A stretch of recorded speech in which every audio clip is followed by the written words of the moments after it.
Hello guys, welcome back to my channel. मैं निशा। आज मैं आप लोगों के लेके आई जो लोग भी सीटेट का एग्ज़ाम देने जा रहे हैं और पेपर 1 और पेपर 2 की तैयारी कर रहे हैं, तो उनके लिए देखिए पेपर 2 या पेपर 1 सभी में सीटीपी सेम रहता है। तो पेपर 1 की मैं आज जो मैराथन लेकर आई हूँ तो वो आपके पेपर 1 की लेके आई हूँ, और जिसमें आपको पता चल जाएगा, जिसमें जो क्वेश्चन करा रही हूँ तो वो आपके जो 2011 से लेकर 2024 तक जितने भी आपके एग्ज़ाम हुए हैं वो सभी क्वेश्चन मैं इस वीडियो में कराऊँगी। देखिए वीडियो बहुत ज़्यादा लॉन्ग हो जाएगी, तो इसलिए मैंने सोचा है कि इसको दो पार्ट में करा दूँ, ताकि आप लोगों को अच्छे से कर सकें, ताकि जिन लोगों के पास टाइम नहीं है तो वो अच्छे से उनको 2 बार में दे सकते हैं। अगर हो गया तो मैं एक ही बार में कंप्लीट करा दूँगी, नहीं तो मैं, अगर ज़्यादा टाइम लगेगा तो मैं आपकी जो मैराथन है वो आपके 2 पार्ट 2 में करा दूँगी। तो चलिए स्टार्ट करते हैं। तो पेपर में सबसे पहले इस वीडियोस को, चाहे ये 2 वीडियो हो या फिर 1 वीडियो, इसको मैराथन को ज़रूर देखकर जाइएगा। तो चलिए स्टार्ट करते हैं, और इसमें मैं आपको सिर्फ ऑप्शन ही बताऊंगी, एक्सप्लेन नहीं करूंगी, क्योंकि बहुत ही ज़्यादा लॉन्ग वीडियो हो जाएगी। तो चलिए स्टार्ट करते हैं। यहाँ पे हमारा क्वेश्चन नंबर 1 दे रखा है कि प्राथमिक स्तर पर एक शिक्षक में निम्न में से किसे सबसे महत्वपूर्ण विशेषता माननी चाहिए। तो कह रहे हैं कि प्राथमिक स्तर पर एक शिक्षक में निम्न में से किसे सबसे महत्वपूर्ण विशेषता माननी चाहिए। तो किसे माननी चाहिए? हमारा माननी चाहिए धैर्य और दृढ़ता को माननी चाहिए। किसे माननी चाहिए? धैर्य और दृढ़ता को माननी चाहिए। नेक्स्ट हमारा क्वेश्चन है, यहाँ पे क्वेश्चन नंबर 2 है। कह रहे हैं कि एक शिक्षक अपने लोकतांत्रिक स्वभाव के कारण विद्यार्थियों को पूरी कक्षा में कहीं भी बैठने की अनुमति देता है। कुछ शिक्षार्थी एक साथ बैठते हैं और चर्चा करते हैं या सामूहिक पठन करते हैं, कुछ चुपचाप बैठकर अपने आप पढ़ते हैं। एक अभिभावक को ये पसंद नहीं आता। तो इस स्थिति से निपटने का निम्न में से कौन सा तरीका सबसे बेहतर हो सकता है। तो कौन सा सबसे अच्छा तरीका बेहतर हो सकता है, तो कौन सा हो सकता है? तो यहाँ पे जो बेहतर तरीका है क्या है कि अभिभावक को शिक्षक पर विश्वास व्यक्त करना चाहिए और शिक्षक के साथ समस्या पर चर्चा करनी चाहिए। नेक्स्ट हमारा क्वेश्चन है, यहाँ पे कह रहे हैं क्वेश्चन नंबर 3 है, वो अवस्था जब बच्चा तार्किक रूप से वस्तुओं व घटनाओं के विषय में चिंतन प्रारंभ कर देता है, तो वो कौन सी अवस्था है। तो वो अवस्था आपकी कौन सी है? मूर्त संक्रियात्मक अवस्था है। नेक्स्ट हमारा क्वेश्चन है, मन का मानचित्रण संबंधित है। तो मन का मानचित्रण जो संबंधित है वो किससे संबंधित है? तो ये संबंधित है आपकी मन की क्रियाशीलता पर अनुसंधान से संबंधित है। नेक्स्ट क्वेश्चन नंबर 5 है, यहाँ पे कह रहे हैं कि विशेष रूप से प्राथमिक स्तर पर विद्यार्थियों की सीखने संबंधी समस्याओं को संबोधित करने का सबसे बेहतर तरीका है। तो सबसे बेहतर तरीका क्या है? तो जो सबसे बेहतर तरीका है वो आपका क्या है? क्षमता के अनुरूप विभिन्न शिक्षण पद्धतियों का प्रयोग करना। नेक्स्ट क्वेश्चन, यहाँ पे कह रहे हैं क्वेश्चन नंबर 6 है, निम्न में से कौन सा शिक्षार्थियों में सृजनात्मकता का पोषण करता है। तो शिक्षार्थियों में सृजनात्मकता का जो पोषण करता है वो आपका क्या करता है? प्रत्येक शिक्षार्थी की अंतर्जात प्रतिभाओं का पोषण करने के अवसर उपलब्ध कराना। नेक्स्ट क्वेश्चन है आपका क्वेश्चन नंबर 7 है, पियाजे के अनुसार निम्नलिखित में से कौन सी अवस्था में बच्चा अमूर्त संकल्पनाओं के विषय में तार्किक चिंतन करना आरंभ कर देता है, यानी कि स्टार्ट कर देता है। तो वो कौन सी अवस्था है? तो वो अवस्था आपकी कौन सी? औपचारिक संक्रियात्मक अवस्था 12 वर्षीय एवं उसके ऊपर है। नेक्स्ट हमारा क्वेश्चन है क्वेश्चन नंबर 8 है, यहाँ पे कह रहे हैं कि सीखना समृद्ध हो सकता है यदि, जो लर्निंग है वो समृद्ध हो सकती है यदि तो सीखना समृद्ध हो सकता है यदि वास्तविक दुनिया के उदाहरणों को कक्षा में लाया जाए, जिसमें विद्यार्थी एक दूसरे से अंतःक्रिया करें और शिक्षक उस प्रक्रिया को सुगम बनाए। नेक्स्ट क्वेश्चन है हमारा क्वेश्चन नंबर 9 है, यहाँ पे कह रहे हैं क्वेश्चन नंबर 9, निम्न में से कौन से कथन को सीखने की प्रक्रिया की विशेषता नहीं मानना चाहिए। तो सीखने की प्रक्रिया की विशेषता किसे नहीं मानना चाहिए? कौन से कथन को? तो शैक्षिक संस्थान, यहाँ पे जो आंसर है आपका क्या है? शैक्षिक संस्थान ही एकमात्र स्थान है जहाँ अधिगम प्राप्त होता है। तो ये क्या है? ये सीखने की एक विशेषता नहीं माननी चाहिए, क्योंकि शैक्षिक संस्थान ही नहीं होते हैं। इंसान अगर लर्निंग वाला है, सीखने वाला है, तो वो घर पर भी अकेले भी बैठकर सीख सकता है। नेक्स्ट क्वेश्चन नंबर 10 है, यहाँ पे कह रहे हैं कि 5वीं कक्षा के दृष्टिबाधित विद्यार्थी, देखिए जो बच्चे होते हैं जिन्हें दिखाई नहीं देता है या अच्छे से, तो वो दृष्टिबाधित विद्यार्थी होते हैं, तो क्या करना चाहिए उनके साथ? तो उनके साथ कक्षा में सामान्य रूप से व्यवहार किया जाना चाहिए, और श्रव्य सुनने वाली जो भी सीडी होती है उनके माध्यम से सहायता से उपलब्ध कराई जानी चाहिए। नेक्स्ट क्वेश्चन है आपका क्वेश्चन नंबर 11 है, यहाँ पे निम्न में से कौन सा बच्चे की सामाजिक मनोवैज्ञानिक आवश्यकताओं के साथ संबंधित नहीं है। तो बच्चे की सामाजिक मनोवैज्ञानिक आवश्यकताओं के साथ कौन संबंधित नहीं है? तो यहाँ पे इसका जो आंसर है वो आपका क्या है? शरीर में अपशिष्ट पदार्थों का नियमित रूप से बाहर निकलना। तो ये जो है वो क्या है? आपका निम्न में से सामाजिक मनोवैज्ञानिक आवश्यकताओं के साथ संबंधित नहीं है। नेक्स्ट क्वेश्चन नंबर यहाँ पे 12 है, वो कौन सा स्थान है जहाँ बच्चे के संज्ञानात्मक विकास को सबसे बेहतर तरीके से परिभाषित किया जा सकता है। तो वो कौन सा है? तो वो जो है यहाँ पे विद्यालय एवं कक्षा पर्यावरण है। नेक्स्ट यहाँ पे डैश को एक अभिप्रेरी शिक्षण का संकेतक माना जाता है। तो कह रहे हैं कि किसको एक अभिप्रेरी शिक्षण का संकेतक माना जाता है? तो अभिप्रेरी शिक्षण का जो संकेतक माना जाता है, विद्यार्थियों द्वारा प्रश्न पूछने को एक अभिप्रेरी शिक्षण का संकेतक माना जाता है। नेक्स्ट क्वेश्चन नंबर यहाँ पे 14 है। यहाँ पे कह रहे हैं 14 निम्न में से कौन सा बुद्धिमान बच्चों का लक्षण नहीं है? तो बुद्धिमान बच्चे का जो है लक्षण नहीं है वो जो लंबे निबंधों को जल्दी रटने की क्षमता रखते हैं। तो ये क्या है? एक बुद्धिमान बच्चे का लक्षण नहीं है। नेक्स्ट क्वेश्चन नंबर 15 है। बच्चे दुनिया के बारे में अपनी समझ का सृजन करते हैं, इसका श्रेय किसको जाता है? तो इसका जो श्रेय है वो किसे जाता है? तो इसका जाता है पियाजे को श्रेय जाता है। नेक्स्ट क्वेश्चन नेक्स्ट क्वेश्चन है आपका यहाँ पे कृतिका। यहाँ पे जो नेक्स्ट क्वेश्चन है आपका, कृतिका अक्सर घर में ज़्यादा बात नहीं करती है लेकिन विद्यालय में वो काफ़ी बात करती है। तो ये दर्शाता है कि ये दर्शाता है कि उसके विचारों को विद्यालय में मान्यता मिलती है। तो उसके विचारों को विद्यालय में मान्यता मिलती है, इसलिए वो क्या करती है? विद्यालय में ज़्यादा बात करती है। नेक्स्ट क्वेश्चन नंबर हमारा यहाँ पे 17 है। एक शिक्षक को अपने विद्यार्थियों की क्षमताओं को समझने का प्रयास करना चाहिए। निम्नलिखित में से कौन सा क्षेत्र इस उद्देश्य के साथ संबंधित है? तो कौन सा क्षेत्र जो है इस उद्देश्य के साथ संबंधित है? तो कौन है? शिक्षा मनोविज्ञान। नेक्स्ट क्वेश्चन है आपका यहाँ पे क्वेश्चन नंबर 18 है। सीखने की प्रक्रिया में अभिप्रेरणा। तो सीखने की प्रक्रिया में यानी कि लर्निंग के प्रोसेस में जो अभिप्रेरणा है, मोटिवेशन है, वो क्या करता है? तो मोटिवेशन जो होता है वो क्या करता है? शिक्षार्थियों में सीखने के प्रति रुचि का विकास करता है। नेक्स्ट क्वेश्चन नंबर 19 है। यहाँ पे हमारा कह रहे हैं कि शिक्षा के क्षेत्र में पाठ्यचर्या शब्दावली डैश की ओर संकेत करती है। तो किसकी ओर संकेत करती है? तो ये जो संकेत करती है विद्यालय का संपूर्ण कार्यक्रम जिसमें विद्यार्थी प्रतिदिन अनुभव प्राप्त करते हैं। नेक्स्ट क्वेश्चन है हमारा क्वेश्चन नंबर 20 है। निचली कक्षाओं में शिक्षण की खेल पद्धति मूल रूप से आधारित है। तो निचली कक्षाओं में शिक्षण की खेल पद्धति जो है किस पर आधारित है? विकास एवं वृद्धि के मनोवैज्ञानिक सिद्धांतों पर आधारित है। नेक्स्ट क्वेश्चन नंबर 21 है आपका, क्या एक बच्चा अतीत के समान परिस्थितियों में की गई अनुक्रियाओं के आधार पर नई स्थिति के प्रति अनुक्रिया करता है? ये किससे संबंधित है? तो ये आपका जो संबंधित है वो किसने से संबंधित है? सीखने का सादृश्यता नियम से संबंधित है। नेक्स्ट क्वेश्चन है क्वेश्चन नंबर 22 है। यहाँ पे कह रहे हैं कि डैश प्रतिभाशाली होने का संकेत नहीं है। तो प्रतिभाशाली होने का क्या संकेत नहीं है? तो प्रतिभाशाली होने का जो संकेत नहीं है वो क्या है? दूसरों के साथ झगड़ना जो है वो प्रतिभाशाली होने का संकेत नहीं है। नेक्स्ट क्वेश्चन है क्वेश्चन नंबर 23 है। यहाँ पे कह रहे हैं कि विशेष आवश्यकता वाले बच्चों को शिक्षा उपलब्ध कराई जानी चाहिए। तो विशेष आवश्यकता वाले बच्चों को जो शिक्षा उपलब्ध कराई जानी चाहिए तो किसके साथ कराई जानी चाहिए? विशेष विद्यालयों में शिक्षकों। तो क्या है? अन्य सामान्य बच्चों के साथ शिक्षा उपलब्ध कराई जानी चाहिए। नेक्स्ट क्वेश्चन नंबर है 24 है आपका। कौन सा है? 24 है। आंकलन को उपयोगी और रोचक प्रक्रिया बनाने के लिए डैश के प्रति सचेत होना चाहिए। तो डैश के लिए किसके प्रति सचेत होना चाहिए? तो शैक्षिक और सह शैक्षिक क्षेत्रों में विद्यार्थियों के सीखने के बारे में जानकारी प्राप्त करने के लिए विविध तरीकों को प्रयोग करना चाहिए। नेक्स्ट हमारा क्वेश्चन है क्वेश्चन नंबर 25 है। यहाँ पे कह रहे हैं कि डिसलेक्सिया किससे संबंधित है? जो डिसलेक्सिया है वो हमारा किससे संबंधित है? तो डिसलेक्सिया जो है वो पठन विकार से संबंधित है। ठीक है, जो गणितीय विकास से संबंधित है वो हमारी डिसकैलकुलिया होता है। नेक्स्ट हमारा क्वेश्चन है क्वेश्चन नंबर 26 है। यहाँ पे कह रहे हैं कि बच्चे की सीखने की प्रक्रिया में माता पिता को भूमिका निभानी चाहिए। तो माता पिता को जो भूमिका निभानी चाहिए वो अग्रोन्मुखी होकर निभानी चाहिए। नेक्स्ट हमारा क्वेश्चन है क्वेश्चन नंबर 27 है। विकास कभी न समाप्त होने वाली प्रक्रिया है। ये विचार किससे संबंधित है? ये जो विचार है वो आपका किससे संबंधित है? तो निरंतरता के विकास से संबंधित है, निरंतरता के सिद्धांत से संबंधित है। नेक्स्ट क्वेश्चन नंबर 28 है। सीखने के अंतर्दृष्टि सिद्धांत को किसने बढ़ावा दिया था? तो सीखने का अंतर्दृष्टि जो सिद्धांत दिया था वो आपका दिया था गेस्टाल्ट सिद्धांतवादियों ने दिया था। नेक्स्ट हमारा क्वेश्चन है क्वेश्चन नंबर 29 है। यहाँ पे कह रहे हैं कि निम्नलिखित में से किस अवस्था में बच्चे अपने समवयस्क समूह के सक्रिय सदस्य हो जाते हैं? तो समवयस्क समूह के सक्रिय सदस्य हो जाते हैं तो किस में हो जाते हैं? तो इसमें का जो आपका आंसर है वो किशोरावस्था है। नेक्स्ट हमारा क्वेश्चन है और लास्ट हमारा ये क्वेश्चन है जो हमारा 2011 में हुआ था। तो यहाँ पे कह रहे हैं कि बच्चों के बौद्धिक विकास की 4 विशिष्ट अवस्थाओं की जो पहचान की गई थी वो किसके द्वारा की गई थी? तो ये जो पहचान की गई थी आपकी पियाजे के द्वारा की गई थी।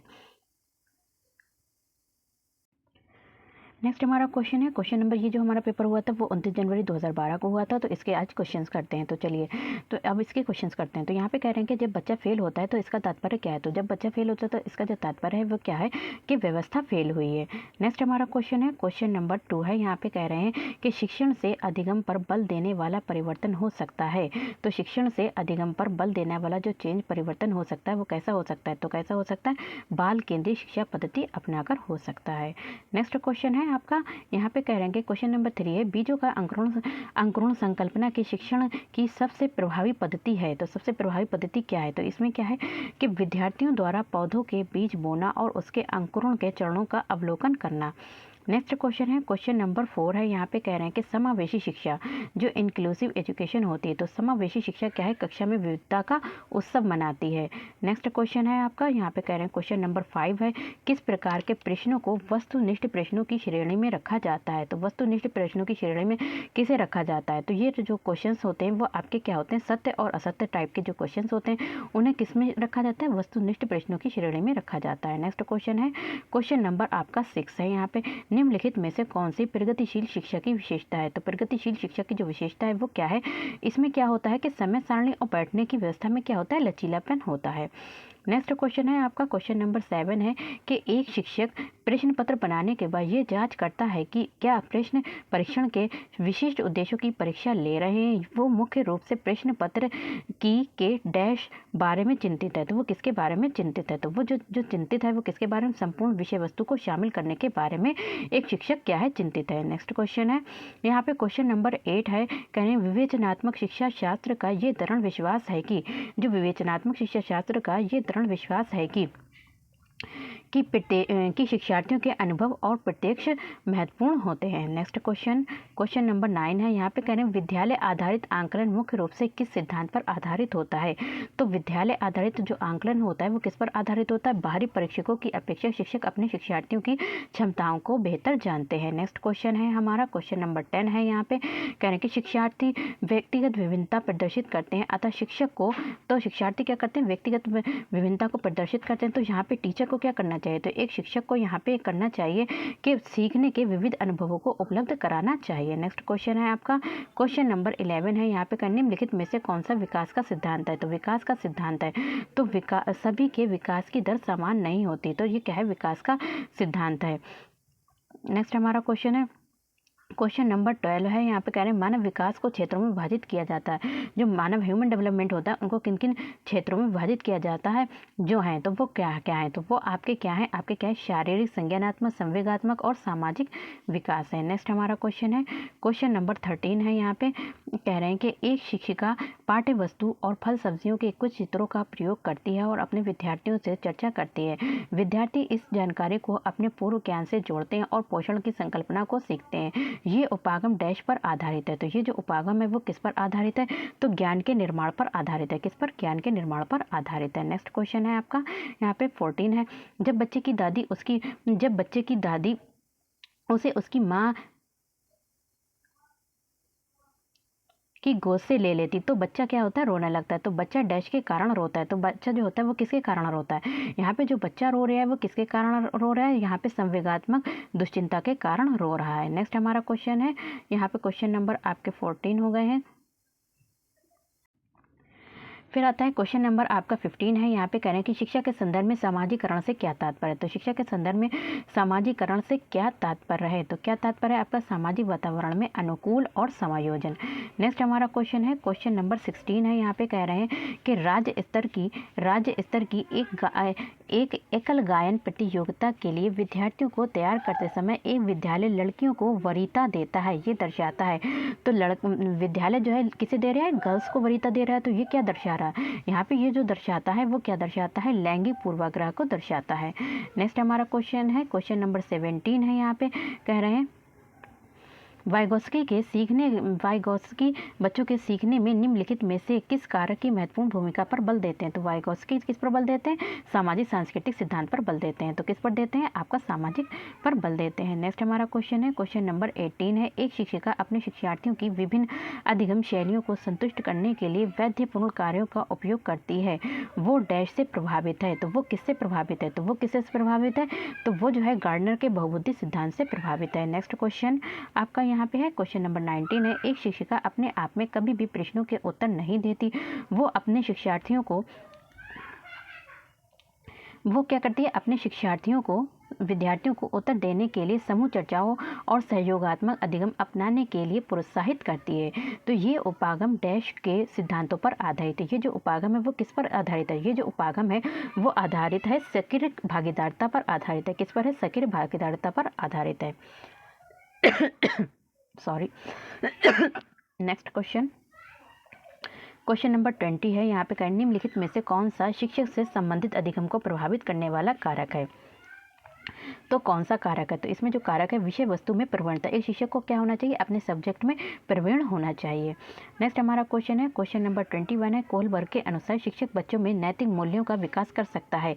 कोलबर्ग कह रहे हैं कि एक टीचर जो है नैतिक मूल्यों का विकास कर सकता है। कैसे कर सकता है? तो वो क्या कर सकता है? नैतिक मुद्दों पर आधारित चर्चाओं में उन्हें शामिल करके उनमें क्या कर सकता है? नैतिक मूल्यों का विकास कर सकता है। नेक्स्ट क्वेश्चन है, क्वेश्चन नंबर 22 है, छोटे शिक्षार्थियों को कक्ष में समवयस्कों के साथ अंतःक्रिया करने के लिए प्रोत्साहित करना चाहिए, जिससे क्या होता है? इससे क्या होगा? तो इससे जो है बच्चे वे पढ़ने के दौरान सामाजिक कौशल सीख सकेंगे। नेक्स्ट हमारा क्वेश्चन है, क्वेश्चन नंबर 23 है, यहाँ पे करेंगे जब एक निर्योग बच्चा पहली बार विद्यालय आता है तो शिक्षक को क्या करना चाहिए? तो यहाँ पे एक शिक्षक को क्या करना चाहिए? बच्चे की निर्योग्यता के अनुसार उसे क्या करना चाहिए? यहाँ पे कह रहे हैं कि यहाँ आता है तो उसे सहकारी योजना को विकसित करने के लिए बच्चों को माता पिता के साथ चर्चा करनी चाहिए। नेक्स्ट हमारा क्वेश्चन है 24 है, पियाजे के संज्ञानात्मक विकास के अनुसार इंद्रिय गामक यानी संवेदिक प्रेरक अवस्था किसके से संबंधित है? तो इसमें क्या होता है? जो पहली अवस्था होती है 0 से 2 वर्ष की होती है, इसमें क्या होता है कि बच्चा क्या करता है? अनुकरण करता है, स्मृति करता है और मानसिक निरूपण करता है। नेक्स्ट हमारा क्वेश्चन है, क्वेश्चन नंबर 25 है, यहाँ पे मानव व्यक्तित्व परिणाम है। देखिए मानव व्यक्तित्व जो परिणाम है वो किसका परिणाम है? तो मानव व्यक्तित्व जो परिणाम है वो आपका क्वेश्चन नंबर 25 है।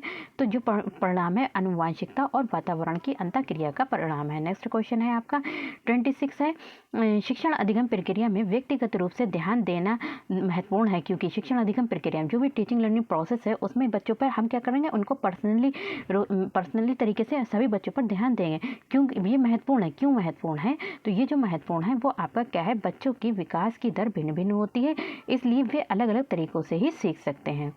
नेक्स्ट हमारा क्वेश्चन है, क्वेश्चन नंबर 27 है, यहाँ पे कह रहे हैं कि निम्नलिखित में से कौन सी समस्या समाधान की वैज्ञानिक पद्धति का पहला चरण है? तो समस्या समाधान की वैज्ञानिक पद्धति का जो पहला चरण है वो आपका क्या है? तो वो आपका क्या है? समस्या के प्रति जागरूकता।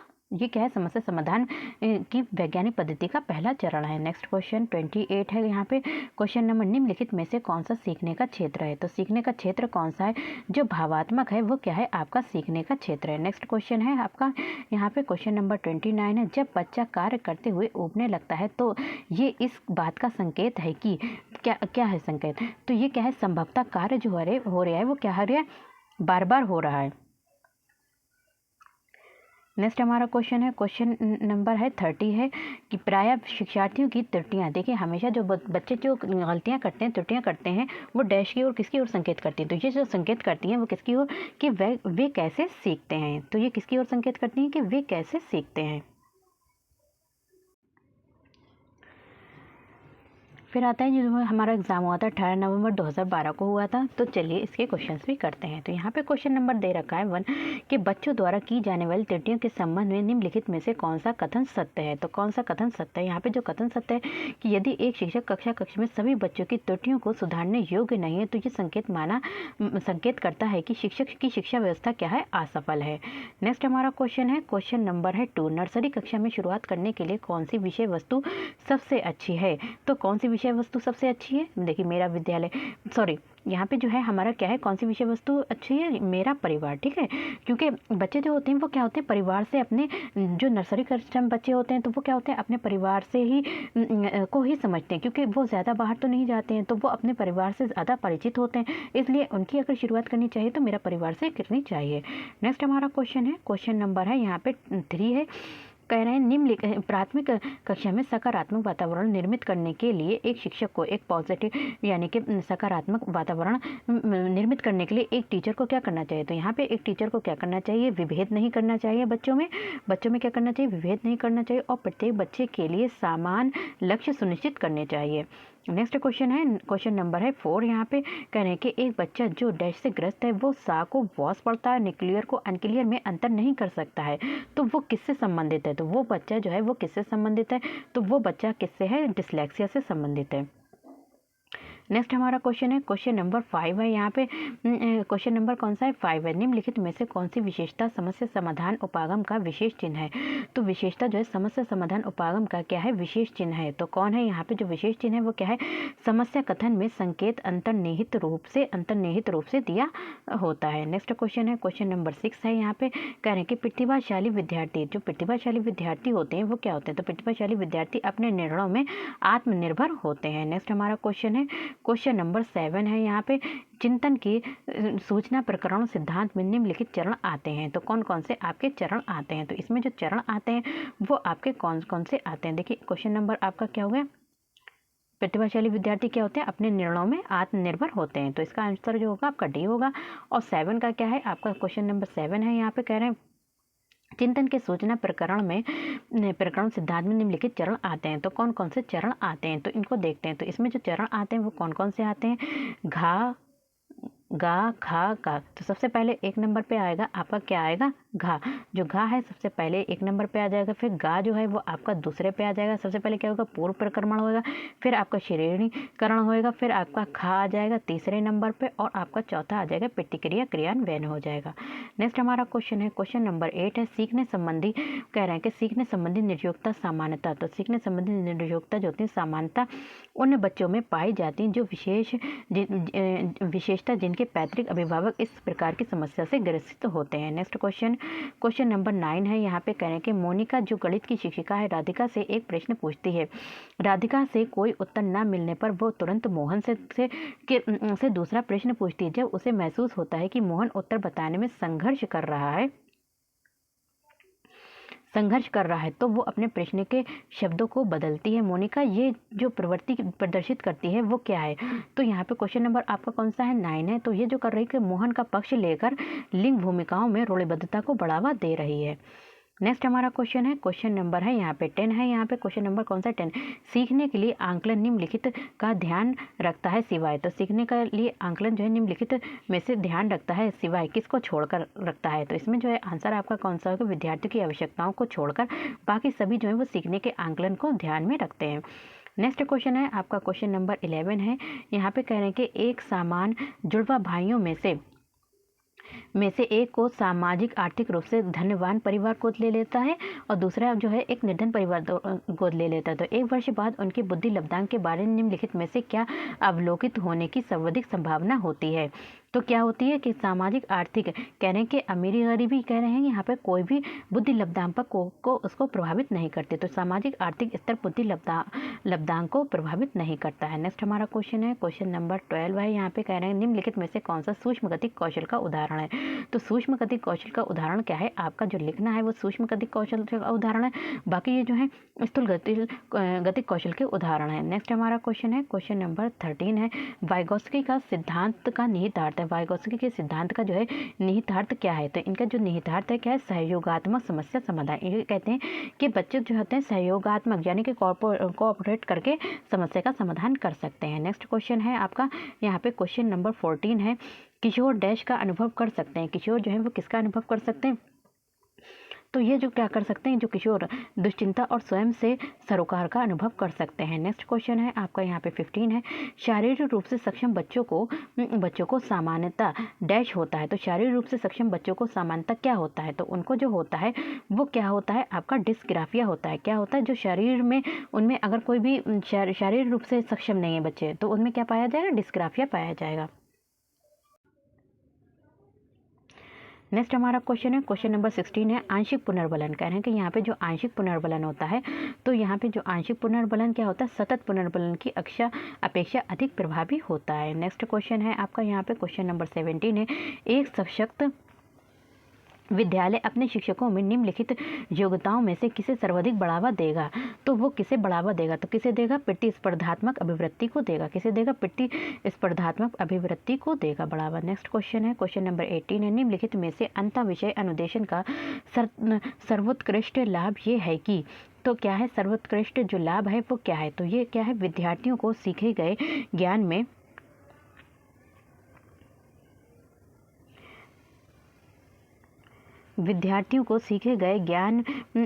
सीखे गए ज्ञान का बहु संदर्भों में अनुप्रयोग करने और सामान्यकृत करने के अवसर दिए जाते हैं। नेक्स्ट हमारा क्वेश्चन है, क्वेश्चन नंबर 19 है, यहाँ पे कौन सा है, क्वेश्चन नंबर 19। वे शिक्षार्थी जो समृद्ध ज्ञान और शैक्षणिक दक्षता की हार्दिक इच्छा प्रदर्शित करते हैं उनके पास होता है, तो उनके पास क्या होता है, तो उनके पास क्या होता है, निष्पादन उपागम अभिविन्यास होता है।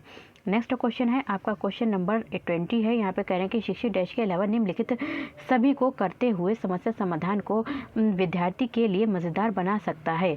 तो कौन मज़ेदार बना सकता है, तो ये जो मज़ेदार बना सकता है, जब विद्यार्थी स्वयं से कोई कार्य करने की कोशिश कर रहे हो, तो उनसे परिपूर्णता की अपेक्षा न करने के अलावा बाकी सभी जो है वो क्या करते हैं, सभी को निम्नलिखित सभी बाकी ये 3 जो है वो क्या करते हैं, समस्या समाधान को विद्यार्थियों के लिए मज़ेदार बना सकते हैं, एक इसको छोड़कर। ठीक है, नेक्स्ट क्वेश्चन है, क्वेश्चन नंबर 21 है, यहाँ पे कह रहे हैं कि भाषा में अर्थ की सबसे छोटी इकाई क्या है। तो भाषा में अर्थ की सबसे छोटी जो इकाई है वो क्या है, आपकी रूपीमय। क्या है, रूपीमय। नेक्स्ट क्वेश्चन है आपका यहाँ पे कहीं कहीं पे आपको रूपी भी बताया गया है, कहीं कहीं पे इसको स्वनिम भी बताया गया है। नेक्स्ट हमारा क्वेश्चन है, क्वेश्चन नंबर 22 है, बहुबुद्धि सिद्धांत निम्नलिखित निहितार्थ देता है। बहुबुद्धि सिद्धांत जो होता है वो किसे निहितार्थ देता है, सिवाय किसी छोड़कर बाकी सभी को निहितार्थ देता है। तो किसे देता है निहितार्थ, तो इसमें कह रहे हैं कि बुद्धि प्रक्रमण संक्रियाओं का एक विशिष्ट समुच्चय समाधान के लिए किया जाता है। इसको छोड़कर बाकी सभी क्या करते हैं, बहुबुद्धि सिद्धांत को निहितार्थ देते हैं। नेक्स्ट हमारा क्वेश्चन है, क्वेश्चन नंबर 23 है, यहाँ पे क्वेश्चन नंबर हमारा हो गया समाधान किया जाता है। तो यहाँ पे हो गया आपका इसका आंसर, आपका 22 का आंसर क्या आंसर है, आपका सी हो जाएगा, और यहाँ पे आ जाएगा 23। तो 23 का देखते हैं, तो निम्नलिखित में से कौन सा सीखने के लिए अधिकतम रूप से अभिप्रेरित करता है। तो सीखने के लिए अधिकतम रूप से अभिप्रेरित कौन करता है, लक्ष्यों को प्राप्त करने में व्यक्तिगत संतुष्टि। नेक्स्ट क्वेश्चन है आपका यहाँ पे क्वेश्चन नंबर है यहाँ पे 24 है, कह रहे हैं कि बुद्धि लब्धांक सामान्यता डैश रूप में शैक्षणिक निष्पादन से संबंधित होता है। तो किससे संबंधित होता है, तो ये जो संबंधित होता है वो किससे संबंधित होता है, उच्च। तो बुद्धि लब्धांक सामान्यता उच्च रूप से शैक्षणिक निष्पादन से संबंधित होता है। नेक्स्ट क्वेश्चन है, क्वेश्चन नंबर 25 है, यहाँ पे कह रहे हैं कि 16 वर्षीय बच्चा बुद्धि लब्धांक परीक्षण में 75 अंक प्राप्त करता है, उसकी मानसिक आयु वर्ष होगी। तो उसकी जो मानसिक आयु होगी वो कितनी होगी, 12 वर्ष होगी। कितनी होगी, 12 वर्ष होगी। मैंने इससे पहले वीडियो में इसको एक्सप्लेन करके बताया, क्योंकि अभी टाइम नहीं है तो इसको एक्सप्लेन नहीं कर पाएंगे। नेक्स्ट हमारा क्वेश्चन है, क्वेश्चन नंबर है 26 है, विद्यार्थियों के पोर्टफोलियो के लिए सामग्री जो का चयन करते समय डैश का डैश ज़रूर होना चाहिए। तो किसका जो है होना ज़रूर होना चाहिए, तो किसका ज़रूर होना चाहिए, यहाँ पे जो ज़रूर होना चाहिए वो किसका होना चाहिए, विद्यार्थियों का समावेशन ज़रूर होना चाहिए। नेक्स्ट हमारा क्वेश्चन है, क्वेश्चन नंबर है यहाँ पे 27 है, तो सफल समावेशन को निम्नलिखित की आवश्यकता होती है सिवाय। तो यहाँ पे सफल समावेशन को निम्नलिखित की आवश्यकता होती है सिवाय किसके छोड़कर। तो यहाँ पे कह रहे हैं कि यहाँ पे जो इसका आंसर है वो आपका क्या, पृथक्करण के सिवाय जो है बाकी सभी क्या है, सफल समावेशन को निम्नलिखित आवश्यकता होती है। नेक्स्ट हमारा क्वेश्चन है, क्वेश्चन नंबर 28 है, विद्यालय में लिंग भेदभाव से बचने का सर्वोत्तम तरीका हो सकता है। तो विद्यालय में लिंग से बचने का जो सर्वोत्तम तरीका क्या है, शिक्षकों द्वारा उनके लिंग पक्षपात पूर्ण व्यवहारों का अधिसंज्ञान। क्वेश्चन नंबर 29 है। यहाँ पे कहने के सह शैक्षणिक क्षेत्रों में निष्पादन के आधार पर शैक्षणिक क्षेत्रों में निष्पादन के स्तर को बढ़ाने का औचित्य स्थापन किस आधार पर किया जा सकता है। तो ये जो आधार पर किया जा सकता है वो किस आधार पर किया जा सकता है, तो ये क्या है, ये व्यक्तिगत भिन्नता को संतुष्ट करता है। नेक्स्ट हमारा क्वेश्चन है, क्वेश्चन नंबर 30 है। यहाँ पे कह रहे हैं कि विद्यालय में नियमित उपस्थिति के लिए वंचित बच्चों को प्रोत्साहित करने के लिए का निम्नलिखित में से कौन सा तरीका सर्वाधिक उपयुक्त होगा। तो कौन सा तरीका जो है सर्वाधिक उपयुक्त होगा, कौन सा होगा, आपका आवासीय विद्यालय खोलना। कौन सा, आवासीय विद्यालय खोलना।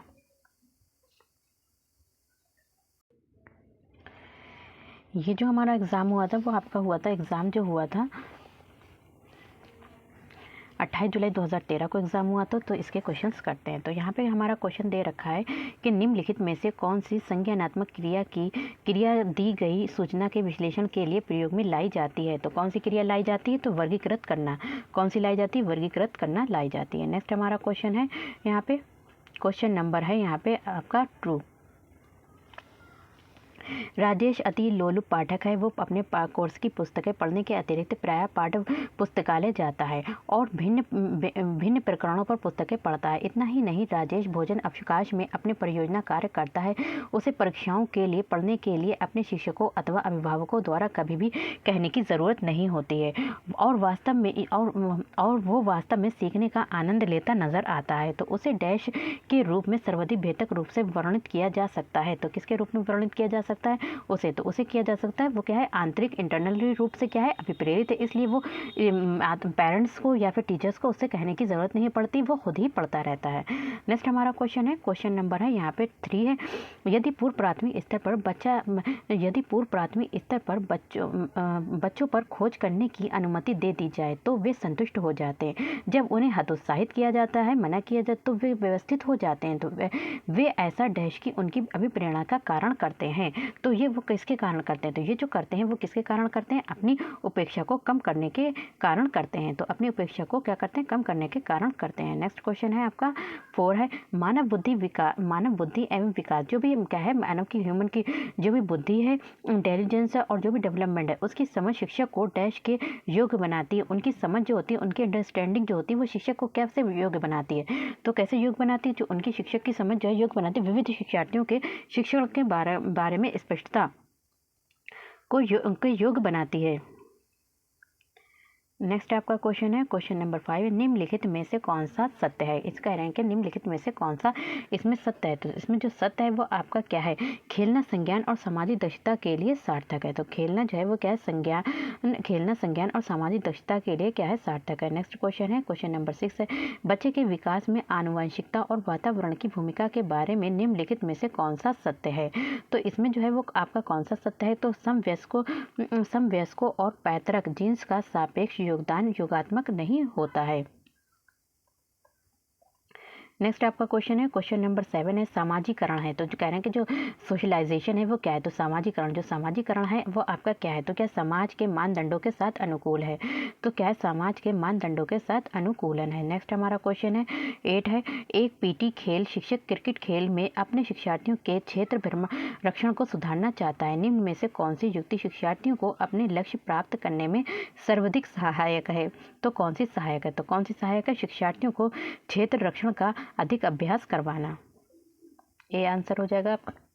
नेक्स्ट क्वेश्चन है आपका, एक शिक्षिका अपने शिक्षार्थियों की इस रूप में मदद करना चाहती है कि वे एक स्थिति की अनेक दृष्टिकोण से सराहना कर सकें। वो विभिन्न समूह में एक स्थिति पर वाद विवाद करने के अनेक अवसर उपलब्ध कराती है। ठीक है, और वाइगोस्की के परिप्रेक्ष्य के अनुसार उसके शिक्षार्थी विभिन्न दृष्टिकोण को करेंगे और अपने तरीके से उस स्थिति के अनेक परिप्रेक्ष्य विकसित करेंगे। तो ये क्या होता है, इसे क्या कहते हैं, आत्मसात कहते हैं। क्या कहते हैं, इसे आत्मसात कहेंगे। नेक्स्ट हमारा क्वेश्चन है, क्वेश्चन नंबर 10 है, सीता ने हाथ से दाल और चावल खाना सीख लिया है। जब उसे दाल और चावल दिया जाता है तो वो दाल चावल मिलाकर खाने लगती है। उसने उन चीज़ों को करने के लिए अपने स्कीमा में ये क्या दिया था, जो स्कीमा बताया था वो पियाजे के द्वारा बताया गया था।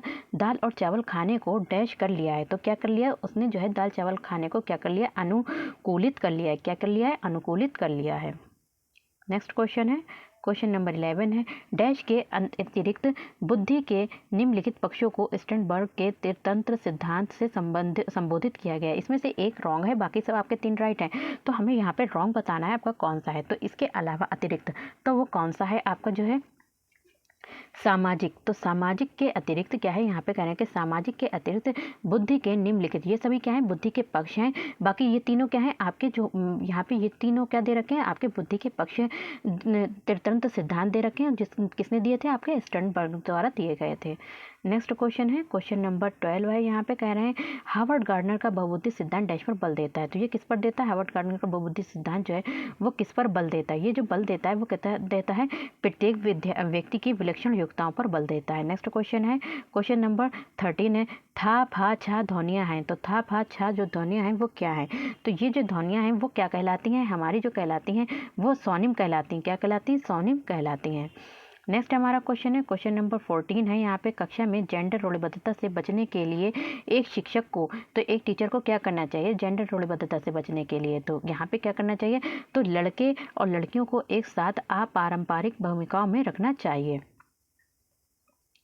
नेक्स्ट क्वेश्चन है क्वेश्चन नंबर 15 है, विद्यालयों को किसके लिए व्यक्तिगत व्यक्तिगत भिन्नताओं को पूरा करना चाहिए। तो किसके लिए व्यक्तिगत भिन्नताओं को पूरा करना चाहिए, तो किसके लिए करना चाहिए, ये समझने के लिए क्योंकि क्यों शिक्षार्थी सीखने के योग्य या फिर अयोग्य हैं। नेक्स्ट हमारा क्वेश्चन है क्वेश्चन नंबर 16 है, शिक्षार्थियों में व्यक्तिगत भिन्नताओं को संबोधित करने के लिए एक विद्यालय किस प्रकार का सहयोग उपलब्ध करवा सकता है। तो एक विद्यालय जो है वो किस प्रकार का सहयोग उपलब्ध करा सकता है, तो बाल केंद्रित पाठचर्या का पालन करना और शिक्षार्थियों को सीखने के अनेक अवसर उपलब्ध कराना। तो देखिए अवसर उपलब्ध कराना तो यह आपका पॉजिटिव टैग में आ जाएगा। नेक्स्ट हमारा क्वेश्चन है क्वेश्चन नंबर 17 है, यहाँ पे कह रहे हैं कि सतत और व्यापक मूल्यांकन डैश पर बल देता है। देखिए जो CCE है वो किस पर बल देता है, तो सतत और व्यापक मूल्यांकन जो बल देता है वो किस पर देता है, सीखने को किस प्रकार अवलोकित रिकॉर्ड और सुधारा जाए, इस पर क्या देता है CCE जो है वो बल देता है। नेक्स्ट हमारा क्वेश्चन है क्वेश्चन नंबर 18 है, विद्यालय आधारित आंकलन।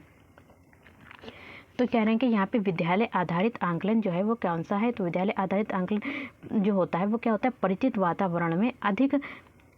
वातावरण में अधिक सीखने में सभी शिक्षार्थियों की मदद करता है। नेक्स्ट हमारा क्वेश्चन है क्वेश्चन नंबर 19 है, यहाँ पे कह रहे हैं सीखने की तत्परता, सीखने के लिए बच्चा पर मतलब तैयार होना, तो सीखने की तत्परता डैश की ओर संकेत करता है। तो अगर सीखने के लिए बच्चा तैयार है तो वो क्या तत्पर है, तो वो किसकी ओर संकेत करता है, तो ये जो संकेत करता है वो किसकी ओर करता है, सीखने के सत्यात्मक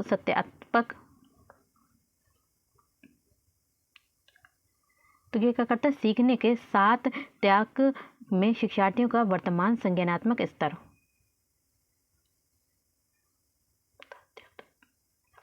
नेक्स्ट हमारा क्वेश्चन है क्वेश्चन नंबर 20 है, यहाँ पे एक शिक्षिका की कक्षा में कुछ शिक्षार्थी विकलांगता वाले बच्चे हैं, निम्नलिखित में से उसके लिए क्या कहना सबसे उचित होगा। तो उसके लिए क्या कहना सबसे उचित होगा, तो क्या होगा कि इसके लिए जो है शारीरिक रूप से असुविधाग्रस्त बच्चे कक्षा में ही कोई वैकल्पिक गतिविधि कर सकते हैं। जो शारीरिक रूप से क्या है असुविधाग्रस्त बच्चे हैं तो वो क्या करते हैं कक्षा में ही कोई वैकल्पिक विधि को कर सकते हैं। नेक्स्ट क्वेश्चन है आपका क्वेश्चन नंबर 21 है, डैश के अतिरिक्त निम्नलिखित सभी के कारण अधिगम अक्षमता उत्पन्न हो सकती है। तो इसमें से एक आपका रॉन्ग है, बाकी सभी के कारण क्या होती है अधिगम जो अक्षमता उत्पन्न हो सकती है और किसके कारण नहीं हो सकती, यहाँ पे वो बताना है। तो आपका क्वेश्चन नंबर 21 का क्या है, सांस्कृतिक कारक। इसके अलावा क्या है सभी के कारण जो होता है वो क्या है, संवेगात्मक जो विघ्न है, सेरेब्रल डिस्फंक्शन है और व्यवहारगत भिन्न, तो ये सब क्या है, ये आपके क्या है अधिगम अक्षमता उत्पन्न हो सकती है इनके कारण। नेक्स्ट हमारा क्वेश्चन है क्वेश्चन नंबर 22 है, एक समावेशी विद्यालय। तो एक समावेशी जो विद्यालय है उसमें क्या है, तो एक समावेशी विद्यालय जो इंक्लूसिव स्कूल होता है उसमें क्या होता है, शिक्षार्थियों की क्षमताओं की परवाह किए बिना सभी के शिक्षण परिणामों को सुधारने के लिए प्रतिबद्ध होता है। नेक्स्ट हमारा क्वेश्चन है क्वेश्चन नंबर 22 भी हो गया, आपका 23 आ गया, एक समावेशी विद्यालय। तो यहाँ पे है एक समावेशी विद्यालय।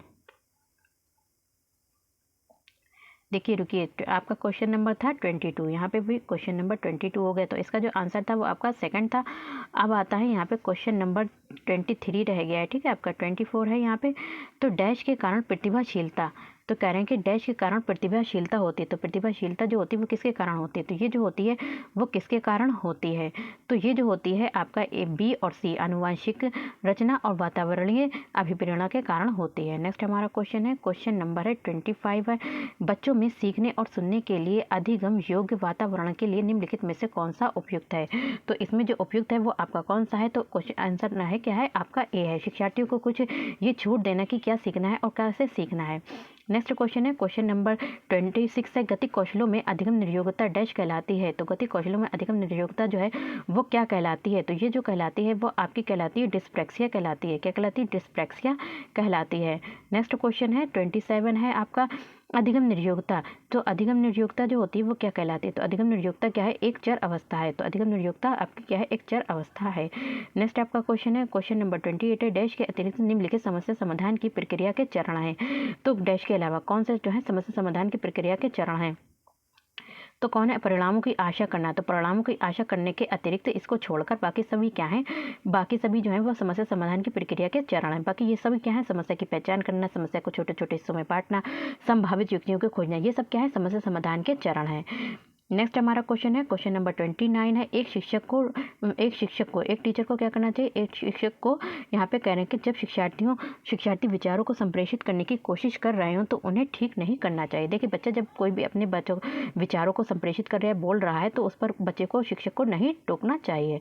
नेक्स्ट हमारा क्वेश्चन है, यहाँ पे क्वेश्चन नंबर है हमारा,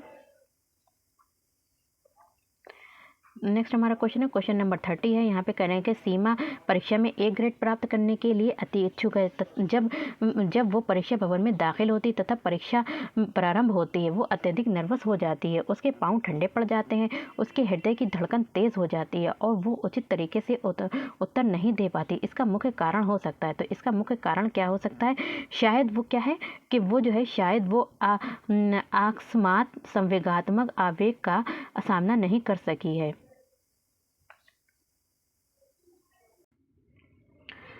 इसमें जो हमारे क्वेश्चंस हैं, अब मैं ये जो क्वेश्चन आपका करा रही हूँ, ये जो आपका एग्ज़ाम हुआ था वो 26 जनवरी 2014 को हुआ था, ये एग्ज़ाम आपका 2014 में हुआ था। तो यहाँ पे कह रहे हैं जो क्वेश्चन नंबर हमारा क्या है, के मा शी बो यानी कि CBSE द्वारा अपनाए गए प्रगतिशील शिक्षा के प्रतिमान में बच्चों का समाजीकरण जिस प्रकार से किया जाता है उससे अपेक्षा की जा सकती है कि, उससे कैसी अपेक्षा की जा सकती है, उससे अपेक्षा की जा सकती है कि वे सामूहिक कार्य में सक्रिय भागीदारिता का निर्वाह करें तथा सामाजिक कौशल सीखें। नेक्स्ट हमारा क्वेश्चन है, क्वेश्चन नंबर है 2, निम्नलिखित में से कौन सा वाइगोत्स्की के सामाजिक सांस्कृतिक सिद्धांत पर आधारित है, तो वाइगोत्स्की के सामाजिक सांस्कृतिक सिद्धांत पर कौन आधारित है, तो कौन सा आधारित है, पारस्परिक शिक्षण, तो क्या है, पारस्परिक शिक्षण।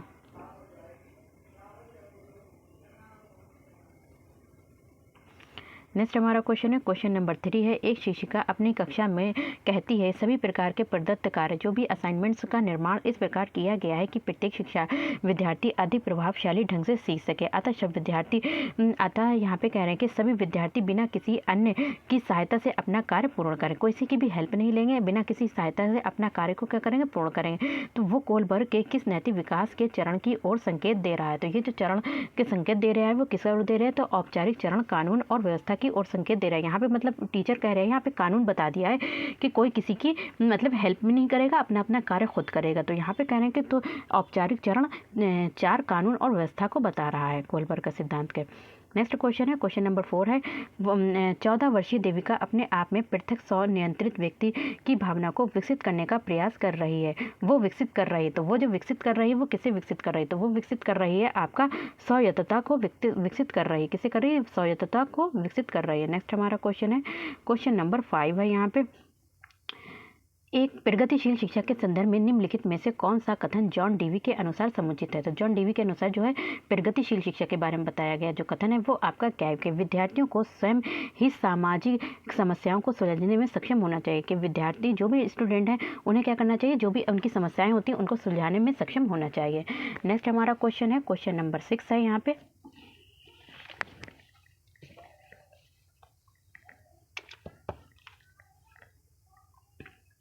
भाषा अवबोधन से संबंध विकार क्या है? तो भाषा अवबोधन से जो संबंधित विकार है वो क्या है? आपका भाषाघात है। क्या है? भाषाघात है। नेक्स्ट, निम्नलिखित में से कौन सा आलोचनात्मक दृष्टिकोण बहुबुद्धि सिद्धांत थ्योरी ऑफ मल्टीपल इंटेलिजेंस से संबंधित है नहीं है? तो इसमें से कौन सा नहीं है? तो कौन सा नहीं है? आपका क्या है? प्रतिभाशाली विद्यार्थी प्रायः एक ही क्षेत्र में अपनी विशिष्टता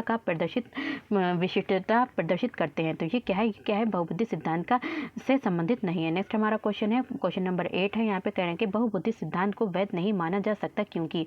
तो बहुबुद्धि सिद्धांत को वैध नहीं माना जा सकता क्योंकि विशिष्ट परीक्षणों के अभाव में विभिन्न बुद्धियों का मापन संभव नहीं है। नेक्स्ट हमारा क्वेश्चन है, क्वेश्चन नंबर 9 है। यहाँ पे कह रहे हैं कि कक्षा में विद्यार्थियों के व्यक्तिगत विभेद। तो कक्षा में विद्यार्थियों के जो है व्यक्तिगत अलग अलग विभेद जो है वो क्या दर्शाते हैं? तो ये जो दर्शाते हैं वो क्या दिखा, तो लाभकारी हैं क्योंकि ये विद्यार्थियों की संज्ञानात्मक संरचनाओं को खोजने में अध्यापकों को प्रवृत्त करते हैं। नेक्स्ट क्वेश्चन है आपका, विद्यालय आधारित आकलन आरंभ किया गया था ताकि विद्यालय आधारित आकलन जो था प्रारंभ किया गया था ताकि क्या हो, इससे क्या हो, सभी विद्यार्थियों के संपूर्ण विकास को निश्चित किया जा सके। इससे क्या होगा, सभी विद्यार्थियों के संपूर्ण विकास को क्या किया जा सके, निश्चित किया जा सके। नेक्स्ट क्वेश्चन है आपका 11 है, निम्नलिखित में से कौन सा एक अन्य विकल्पों से संबंधित नहीं है? तो अन्य विकल्पों से कौन सा है? संबंधित नहीं है। तो कौन संबंधित है? 100 आंकलन के कौशल का प्रतिमानित करना। 100 आंकलन के कौशल को क्या क्या प्रतिमानित करना। नेक्स्ट क्वेश्चन है, क्वेश्चन नंबर 12 है। यहाँ पे कह रहे हैं, तो यहाँ पे निम्नलिखित में से कौन सा प्रश्न अपने विशिष्ट क्षेत्रों से ठीक तरह से मिला हुआ है? तो कौन जो है विशिष्ट क्षेत्रों से ठीक तरीके से मिला हुआ है? तो कौन मिला हुआ है? यहाँ पे जो मिला हुआ है वो आपका कौन मिला हुआ है कि निर्धारित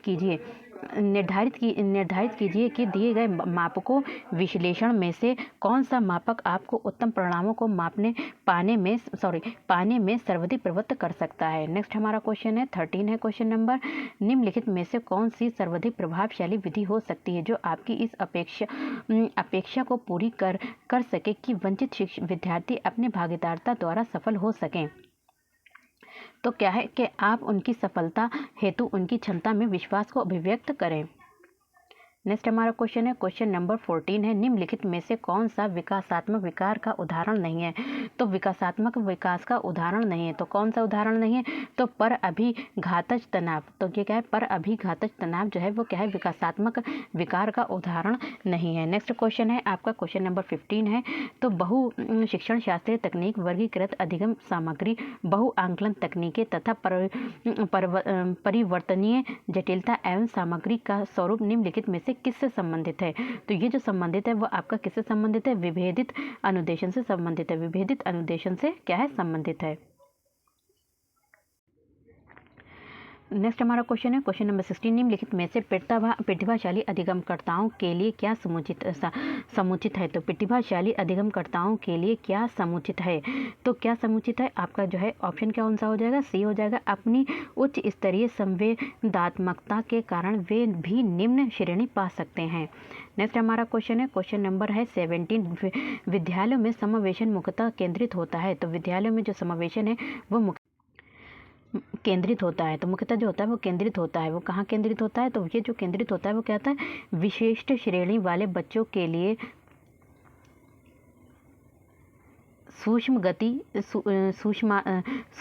सूक्ष्म प्रावधानों के निर्माण पर।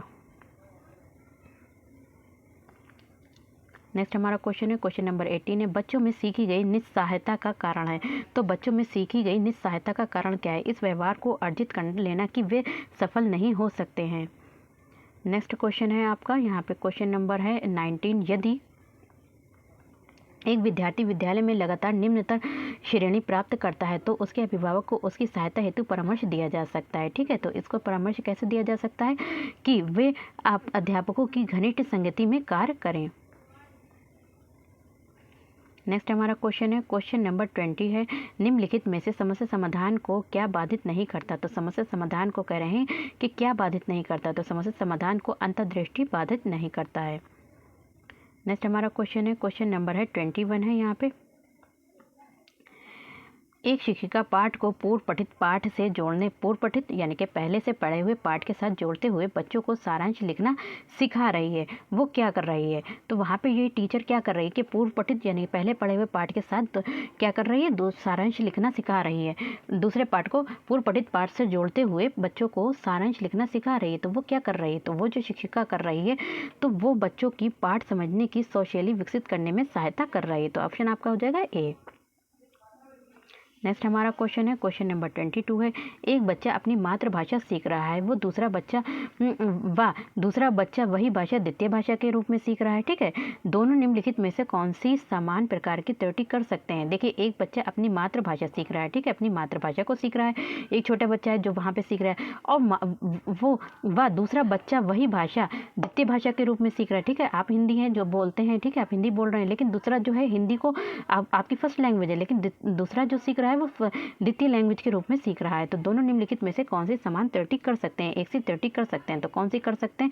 तो ये विकासात्मक त्रुटि कर सकते हैं। कैसी विकासात्मक त्रुटि कर सकते हैं? नेक्स्ट क्वेश्चन है आपका, क्वेश्चन नंबर 23 तो रह गया, 24 है। यहाँ पे कह रहे हैं कि एक अध्यापक उस बच्चे के साथ परामर्श करते हैं जिसकी निष्पत्यात्मक प्रगति एक दुर्घटना के पश्चात अनुकूल नहीं। निम्नलिखित में से कौन सी प्रक्रिया विद्यालय में परामर्श के लिए सबसे बेहतर हो सकती है? तो कौन सी प्रक्रिया जो है वो क्या है विद्यालय में सबसे परामर्श हो सकती है? तो ये क्या, ये अपने विचारों द्वारा खोज करने हेतु लोगों में आत्मविश्वास का निर्माण करता है। तो आपका ऑप्शन कौन सा हो जाएगा? बी राइट हो जाएगा आपका ऑप्शन। नेक्स्ट हमारा क्वेश्चन है, क्वेश्चन नंबर 25 है। कौन सा है? 25 है। एक विद्यार्थी उच्च स्तरीय सृजनशील रंगमंचीय कलाकार बनना चाहता है, उसके लिए निम्नलिखित में से कौन सा उपाय सबसे कम प्रेरक होगा? इसमें से कौन सा उपाय जो है वो सबसे कम प्रेरक होगा? तो कौन सा होगा कि राज्य स्तरीय प्रतियोगिताओं को जीतने का प्रयास करना ताकि छात्रवृत्ति पाई जा सके। देखिए, उसके लिए छात्रवृत्ति इंपॉर्टेंट नहीं है, उसके लिए क्या बनना है? उसके लिए उच्च स्तरीय सृजनशील रंगमंचीय कलाकार बनना चाहता है, तो उससे छात्रवृत्ति जो है वो उसके लिए बहुत ही ज़्यादा उपयोगी नहीं होगी, बल्कि कम उपयोगी होगी। नेक्स्ट हमारा क्वेश्चन है, क्वेश्चन नंबर 26 है। कह रहे हैं कि इनमें से कौन सा सिद्धांतकार ये मत स्पष्ट करता है कि बच्चे अपनी वृद्धि व विकास हेतु कठोर अध्ययन करते हैं? तो बच्चे अपनी वृद्धि व विकास, तो ये किसने बताया था? अपना मैस्लो ने बताया था। किसने बताया था? अब्राहम मैस्लो ने बताया था। नेक्स्ट हमारा क्वेश्चन है, क्वेश्चन नंबर 27 है। निम्नलिखित में से कौन सा तत्व कक्षा में अधिगम हेतु सहायक हो सकता है? तो कक्षा में कह रहे हैं कि निम्नलिखित में से कौन सा तत्व कक्षा में अधिगम हेतु सहायक हो सकता है? तो कौन सा हो सकता है? आपका अधिगम हेतु जो सहायक तत्व हो सकता है वो कौन सा हो सकता है? तो यहाँ पे आपका आंसर हो जाएगा बी। कौन सा? अध्यापकों द्वारा बच्चों की स्वायत्तता को बढ़ावा व सहायता देना। नेक्स्ट हमारा क्वेश्चन है, क्वेश्चन नंबर है यहाँ पे 28 है। परिपक्व विद्यार्थी, जो हमारा क्या है परिपक्व विद्यार्थी होते हैं, 27 का हो गया। 28 परिपक्व विद्यार्थी जो होते हैं वो क्या करते हैं? अपनी बौद्धिकता के साथ अपनी सभी प्रकार के द्वंद्वों का शीघ्र समाधान कर लेते हैं। जो परिपक्व विद्यार्थी होते हैं वो क्या करते हैं? अपनी बौद्धिकता के साथ अपनी यानी बुद्धि के साथ अपने सभी प्रकार के द्वंद्वों को शीघ्र समाधान कर लेते हैं। नेक्स्ट क्वेश्चन है आपका 29 है। क्वेश्चन नंबर आपका है 29 है। पूर्व विद्यालय में पहली बार आया बच्चा मुक्त रूप से चिल्लाता है। 2 वर्ष पश्चात वही बच्चा जब प्रारंभिक विद्यालय में पहली बार जाता है तो अपना तनाव चिल्लाकर व्यक्त नहीं करता, अपितु उसके कंधे व गर्दन की पेशियां जो होती हैं वो क्या होती हैं? तन जाती हैं। उसके इस व्यवहारिक परिवर्तन का क्या सैद्धांतिक आधार हो सकता है? देखिए, पूर्व विद्यालय में जो बच्चे नर्सरी में केजी में जाते हैं तो क्या होते हैं? वो रोते हैं, लेकिन जब क्या होते हैं क्लास फर्स्ट में आ जाते हैं तो बच्चे वो नहीं रोते हैं, लेकिन वो जाते जाते उनकी आदत पड़ जाती है। तो कह रहे हैं कि ये ऐसा कैसे उसके इस व्यवहारिक परिवर्तन का जो भी उसके अंदर चेंज हुआ है वो सैद्धांतिक आधार हो सकता है। तो क्या सैद्धांतिक आधार हो सकता है? तो ये इसका जो सैद्धांतिक आधार क्या है? विभेद। पहले वो विभेद था, फिर उसने क्या कहा? एकीकरण विकास का लक्षण है। तो पहले तो उसका एक जगह दूसरी जगह चला गया, एक घर से, तो उसमें विभेद हुआ, ठीक है, वो डिफरेंस जगह, लेकिन फिर क्या उसने क्या कर लिया? वहाँ पर एकीकरण कर लिया। नेक्स्ट हमारा क्वेश्चन है और लास्ट हमारा क्वेश्चन है ये, निम्नलिखित में से कौन सा कथन सत्य है? इसमें हमें सत्य कथन बताना है कि सत्य कथन क्या है? आनुवांशिक बनावट व्यक्ति की परिवेश की गुणवत्ता की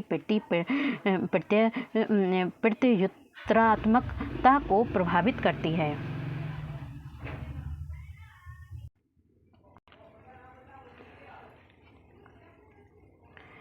ये जो हमारा एग्ज़ाम हुआ था वो आपका होता है 21 सितंबर 2014 को हुआ था। तो चलिए इसके क्वेश्चंस देखते हैं। तो ये हमारे जो क्वेश्चन है, तो यहाँ पे जो क्वेश्चन नंबर हमारा 1 दे रखा है कि किसने सबसे पहले बुद्धि परीक्षण का निर्माण किया था। तो बुद्धि परीक्षण का जो निर्माण किया था वो सबसे पहले किसने किया था, तो ये किया था अल्फ्रेड बिने ने किया था। अल्फ्रेड बिने ने किया था। नेक्स्ट हमारा क्वेश्चन है, एक शिक्षक कक्षा के कार्य को एकत्र करता है। ठीक है, जो भी क्लास के कार्य हैं उनको क्या करता है, एकत्र यानी कि उनको कलेक्ट करता है और उन्हें पढ़ता है। उसके बाद योजना बनाता है और अपने अगले पाठ को शिक्षार्थियों की आवश्यकताओं को पूरा करने के लिए समायोजित करता है। तो वो डैश कर रहा है या फिर कर रही है, टीचर है या फिर टीचर, तो कर रही है। तो क्या कर रही है, सीखने के लिए आंकलन कर रहा है। क्या कर रहा है, सीखने के लिए आंकलन कर रहा है। नेक्स्ट क्वेश्चन है आपका यहाँ पे क्वेश्चन नंबर यहाँ पे क्या है 3 है। कक्षा में जेंडर लिंग विभेद, जो कक्षा में जेंडर लिंग विभेद होता है वो क्या है, तो ये क्या करता है, लिंग विभेद विद्यार्थियों को हसनोमुख प्रयासों अथवा निष्पादन का कारण बन सकता है। तो इसका ऑप्शन आपका क्या हो जाएगा, ए हो जाएगा। नेक्स्ट हमारा क्वेश्चन है, क्वेश्चन नंबर है यहाँ पे 4 है। ध्वनि संबंधी जागरूकता निम्नलिखित में से किस क्षमता से संबंधित है। ध्वनि संबंधी जागरूकता जो है कह रहे हैं कि निम्नलिखित में से किससे संबंधित है। तो ये जो संबंधित है वो आपकी किससे संबंधित है, तो ये जो संबंधित है वो आपकी ध्वनि संरचना पर चिंतन करना व उसमें हेरफेर करने से संबंधित है। तो डी ऑप्शन राइट हो जाएगा आपका। नेक्स्ट क्वेश्चन है आपका क्वेश्चन नंबर 5 है। प्रकृति पोषण विवाद निम्नलिखित में से किससे संबंधित है। प्रकृति पोषण विवाद जो है वो किससे संबंधित है, तो प्रकृति पोषण जो विवाद है वो जो संबंधित है वो आपका किससे संबंधित है, आनुवांशिकी एवं वातावरण से संबंधित है। नेक्स्ट क्वेश्चन है आपका मानव विकास डैश है। तो मानव विकास क्या है, मानव विकास जो है वो डैश क्या है, तो मात्रात्मक और गुणात्मक दोनों है। तो मानव विकास जो है, मानव का जो भी डेवलपमेंट है वो क्या होता है, मात्रात्मक और गुणात्मक दोनों होता है। नेक्स्ट क्वेश्चन है आपका यहाँ पे क्वेश्चन नंबर 7 है। यहाँ पे निम्न में से कौन सा सामाजिकरण की निष्क्रिय एजेंसी है। तो सामाजिकरण की जो निष्क्रिय एजेंसी है वो आपकी कौन सी है, तो सार्वजनिक पुस्तकालय क्या है, सामाजिकरण की एक निष्क्रिय एजेंसी है। नेक्स्ट हमारा क्वेश्चन है क्वेश्चन नंबर 8 है। संज्ञानात्मक विकास निम्न में से किसके द्वारा समर्पित होता है। तो संज्ञानात्मक विकास जो है कह रहे हैं कि किसके द्वारा क्या होता है, समर्थित होता है। तो किसके कारण समर्थित होता है, तो ये जो समर्थित होता है वो एक समृद्ध और विविधतापूर्ण वातावरण उपलब्ध कराना है। नेक्स्ट हमारा क्वेश्चन है क्वेश्चन नंबर 9 है। यहाँ पे निम्न में से कौन सा सीखने की शैली का एक उदाहरण है। तो सीखने की शैली का जो उदाहरण है एक वो क्या है, तो सीखने की शैली का जो उदाहरण है वो आपका क्या है, तो ये जो आपका सीखने की शैली का जो उदाहरण है वो क्या है, तो चाक्षुष। नेक्स्ट हमारा क्वेश्चन है क्वेश्चन नंबर 10 है। डैश प्रेरणाएं अनुभूतियों के संतुष्टिकरण की अवस्थाओं तक पहुंचने और व्यक्तिगत लक्ष्यों को प्राप्त करने की आवश्यकता को संबोधित करती है। तो कौन संबोधित करती है, तो आपका क्वेश्चन कौन सा है, 10 है। तो ये किसे संबोधित करती है, तो ये भावात्मक प्रेरणाएं, तो भावात्मक प्रेरणाएं अनुभूतियों के संतुष्टिकरण की अवस्थाओं तक पहुँचने और व्यक्तिगत लक्ष्यों को प्राप्त करने की आवश्यकताओं को क्या करती हैं, संबोधित करती हैं। नेक्स्ट हमारा क्वेश्चन है क्वेश्चन नंबर 11 है। एक आंतरिक बल जो प्रोत्साहित करता है और व्यवहार परक प्रतिक्रिया के लिए बाध्य करता है एवं उस प्रतिक्रिया को विशिष्ट दिशा उपलब्ध कराता है, उपलब्ध डैश है। तो ये क्या कराता है, विशिष्ट प्रक्रिया उपलब्ध कराता है। तो कैसे कराता है, अभिप्रेरणा उपलब्ध कराता है। क्या कराता है, अभिप्रेरणा कराता है, उपलब्ध कराता है। क्या कराता है, अभिप्रेरणा को उपलब्ध कराता है। नेक्स्ट हमारा क्वेश्चन है क्वेश्चन नंबर 12 है। यहाँ पे निम्नलिखित में से कौन सा कारक अधिगम को सकारात्मक प्रकार से प्रभावित करता है। निम्नलिखित में से कौन सा कारक जो है अधिगम यानी लर्निंग को सकारात्मक प्रकार से प्रभावित करता है। तो कौन करता है, तो लर्निंग को जो प्रभावित करता है वो आपका करता है अर्थपूर्ण संबंध को प्रभावित करता है। अर्थपूर्ण, तो अर्थपूर्ण संबंध जो होता है वो किसका करता है, अधिगम को सकारात्मक रूप से क्या करता है, प्रभावित करता है। नेक्स्ट हमारा क्वेश्चन है क्वेश्चन नंबर 13 है। प्रतिभाशाली शिक्षार्थियों को डैश से जुड़े प्रश्नों पर अधिक समय देने के लिए कहा जा सकता है। तो कैसे, सृजन, तो प्रतिभाशाली विद्यार्थियों को सृजन से जुड़े प्रश्नों पर अधिक समय देने के लिए कहा जा सकता है। नेक्स्ट हमारा क्वेश्चन है क्वेश्चन नंबर 14। निम्न में से कौन सा कौशल संवेगात्मक बुद्धि से संबंधित है। तो संवेगात्मक बुद्धि से जो कौशल संबंधित है वो आपका कौन सा है, तो सी है, समानुभूति देना। क्या करना, समानुभूति देना। नेक्स्ट क्वेश्चन है आपका क्वेश्चन नंबर 15 है। यहाँ पे कौन सा है, आपका क्वेश्चन नंबर 15 है। गणित के अधिगम निर्योग्यता का आंकलन निम्नलिखित में से किस परीक्षण द्वारा सर्वाधिक उचित तरीके से किया जा सकता है। तो सर्वाधिक उचित तरीके से किया जा सकता है, तो कैसे किया जा सकता है, निदानात्मक परीक्षण।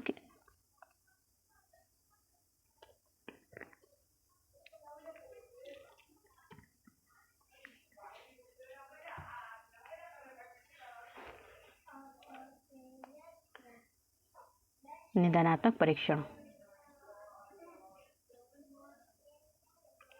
नेक्स्ट हमारा क्वेश्चन है क्वेश्चन नंबर है आपका देखिए इस क्वेश्चन में जो है आपका आंसर जो है वो आपका क्या है, निदानात्मक परीक्षण है। लेकिन जो है सीबीएसई ने इसे क्या माना है, इसे जो है सीबीएसई ने ए और सीबीएसई ने इसको यहाँ पे माना है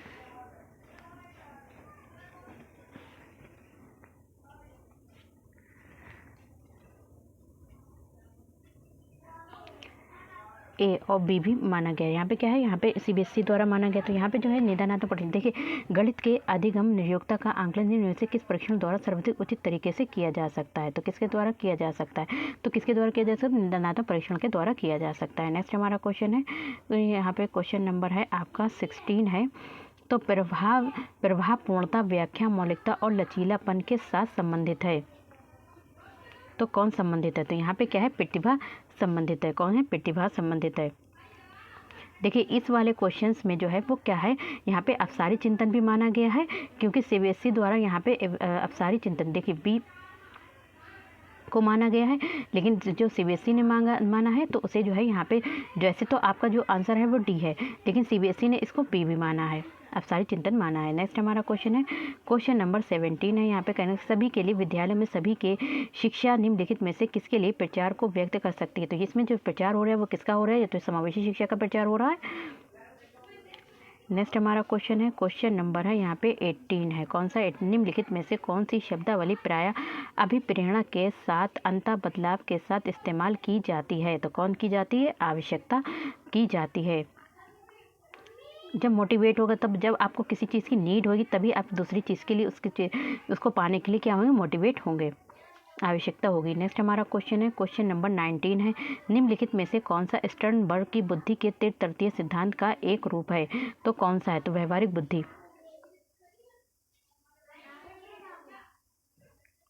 नेक्स्ट हमारा क्वेश्चन है, क्वेश्चन नंबर है यहाँ पे 20 है। यहाँ पे करें कि 1 वर्ष तक के शिशु जब आँख, कान व हाथों से सोचते हैं और निम्नलिखित में से कौन सा स्तर शामिल होता है। उनमें से करें कि निम्नलिखित में से कौन सा स्तर शामिल होता है। तो कौन सा स्तर आपका शामिल होता है, इसमें जो स्तर शामिल होता है वो क्या होता है, इंद्रिय जनित गामक स्तर शामिल होता है। नेक्स्ट हमारा क्वेश्चन है, क्वेश्चन नंबर 21 है। यहाँ पे कौन सा है, वाइगोत्स्की के सिद्धांत में विकास के निम्नलिखित में से कौन से पहलू की उपेक्षा होती है। तो कौन से पहलू की उपेक्षा होती है, तो किसकी होती है, यहाँ पे जैविक पहलू की उपेक्षा होती है। क्या होती है, जैविक पहलू की उपेक्षा होती है। नेक्स्ट हमारा क्वेश्चन है, क्वेश्चन नंबर 22 है, छात्राएं। तो क्वेश्चन नंबर 22 है, यहाँ पे कहने के जो छात्राएं हैं, यानी कि जो भी गर्ल्स हैं वो क्या करती हैं, तो छात्राएं अपनी उम्र के लड़कों की तरह गणित में अच्छी हैं। तो छात्राएं क्या हैं, अपनी उम्र के लड़कों की तरह गणित में क्या है, अच्छी हैं। नेक्स्ट हमारा क्वेश्चन है, क्वेश्चन नंबर 23 है। यहाँ पे कह रहे हैं कि ग्रेड अंकों से कैसे अलग हैं। जो ग्रेड, जैसे कि A grade, B grade, C grade, तो ये जो ग्रेड दिए जाते हैं वो क्या होते हैं, अंकों से अलग होते हैं। तो ये प्रश्न निम्न में से किस प्रकार के प्रश्नों से संबंधित रखता है। तो ये जो प्रश्न है वो किससे संबंधित रखता है, विश्लेषणात्मक से संबंधित रखता है। नेक्स्ट हमारा क्वेश्चन है, क्वेश्चन नंबर हमारा है 24 है। शब्दों में अक्षरों के क्रम को पढ़ने में कठिनाई का अनुभव करना। शब्दों में जैसे कि कोई भी शब्द लिखा है, ठीक है, यहाँ पे ये शब्द लिखा है, मान ली अक्षर लिखा है, तो ये एक शब्द है, इसमें क्या है, अक्षरों को पढ़ने में, जैसे छोटा आ है, अदक का, सारा, तो अक्षरों के क्रम को पढ़ने में, इनके क्रम का जो भी इनका क्रम है उसको पढ़ने में कठिनाई का अनुभव करना। और अक्सर चाक्षुष स्मृति का हास, यानी जो होते दिखाई देना, तो इससे क्या है, संबंधित है। तो बच्चा जो है देखने से, मतलब देख भी नहीं पा रहा है, तो इससे संबंधित है, तो वो क्या है, तो आपका क्वेश्चन क्या है, उससे क्या है, यहाँ पे डिसलेक्सिया है। क्या है, डिसलेक्सिया है। नेक्स्ट हमारा क्वेश्चन है, क्वेश्चन नंबर है हमारा 25 है। रिया कक्षा में पिकनिक तय करने हेतु ऋषभ से सहमत नहीं है। वो सोचती है कि बहुमत के अनुकूल बनाने के लिए नियमों का संशोधित किया जा सकता है। ये सहपाठी विरोध पियाजे के अनुसार निम्नलिखित में से किससे संबंधित है। तो ये जो है वो किससे संबंधित है, तो सहयोग की नैतिकता से संबंधित है। किससे संबंधित है, सहयोग की नैतिकता से संबंधित है। नेक्स्ट हमारा क्वेश्चन है, क्वेश्चन नंबर 26 है। यहाँ पे कह रहे हैं कि वे शिक्षक जो विद्यालय आधारित आंकलन के अंतर्गत कार्य करते हैं। वे शिक्षक जो विद्यालय आधारित आंकलन के अंतर्गत क्या करते हैं, कार्य करते हैं। तो वो क्या कार्य करते हैं, तो व्यवस्था के लिए स्वामित्व की भावना रखते हैं। तो ये क्या करते हैं, व्यवस्था के लिए स्वामित्व की भावना रखते हैं।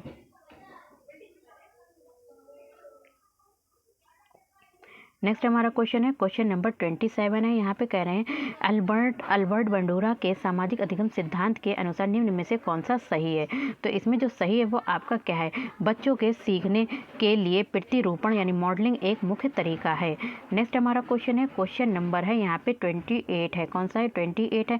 यहाँ पे कह रहे हैं जब बच्चे एक अवधारणा को सीखते हैं और उसका प्रयोग करते हैं तो अभ्यास उनके द्वारा की जाने वाली त्रुटियों को कम करने में मदद करता है। तो ये विचार डैश के द्वारा दिया जाता है। तो ये जो विचार दिया गया था वो किसके द्वारा दिया गया था, तो E.L. थॉर्नडाइक के द्वारा दिया गया था। उन्होंने कहा जब बच्चे जो होते हैं पहले गलतियां करते हैं लेकिन सीखते सीखते उनकी गलतियां भी कम हो जाती हैं और वो क्या हो जाते हैं, एक अच्छे उनको क्या करते हैं, त्रुटियां उनकी कम होने लगती हैं। नेक्स्ट हमारा क्वेश्चन है क्वेश्चन नंबर 29 है। सिद्धांत चित्र डैश के द्वारा नवीन अवधारणाओं की समझ बढ़ाते हैं। तो बढ़ाते हैं, कौन बढ़ाते हैं, तो यहाँ पे जो बढ़ाते हैं वो कौन बढ़ाते हैं, तर्कपूर्ण ढंग से सूचनाओं को व्यवस्थित करने की योग्यता को बढ़ाने के द्वारा नवीन अवधारणाओं की समझ को बढ़ाते हैं। नेक्स्ट हमारा क्वेश्चन है क्वेश्चन नंबर हमारा 30 है। यहाँ पे कह रहे हैं कि निगमनात्मक तर्कणा में शामिल है। तो निगमनात्मक तर्कणा में क्या शामिल है, तो इसमें जो शामिल है सामान्य से विशिष्ट की ओर तर्कणा क्या है, सामान्य से विशिष्ट की ओर तर्कणा शामिल है।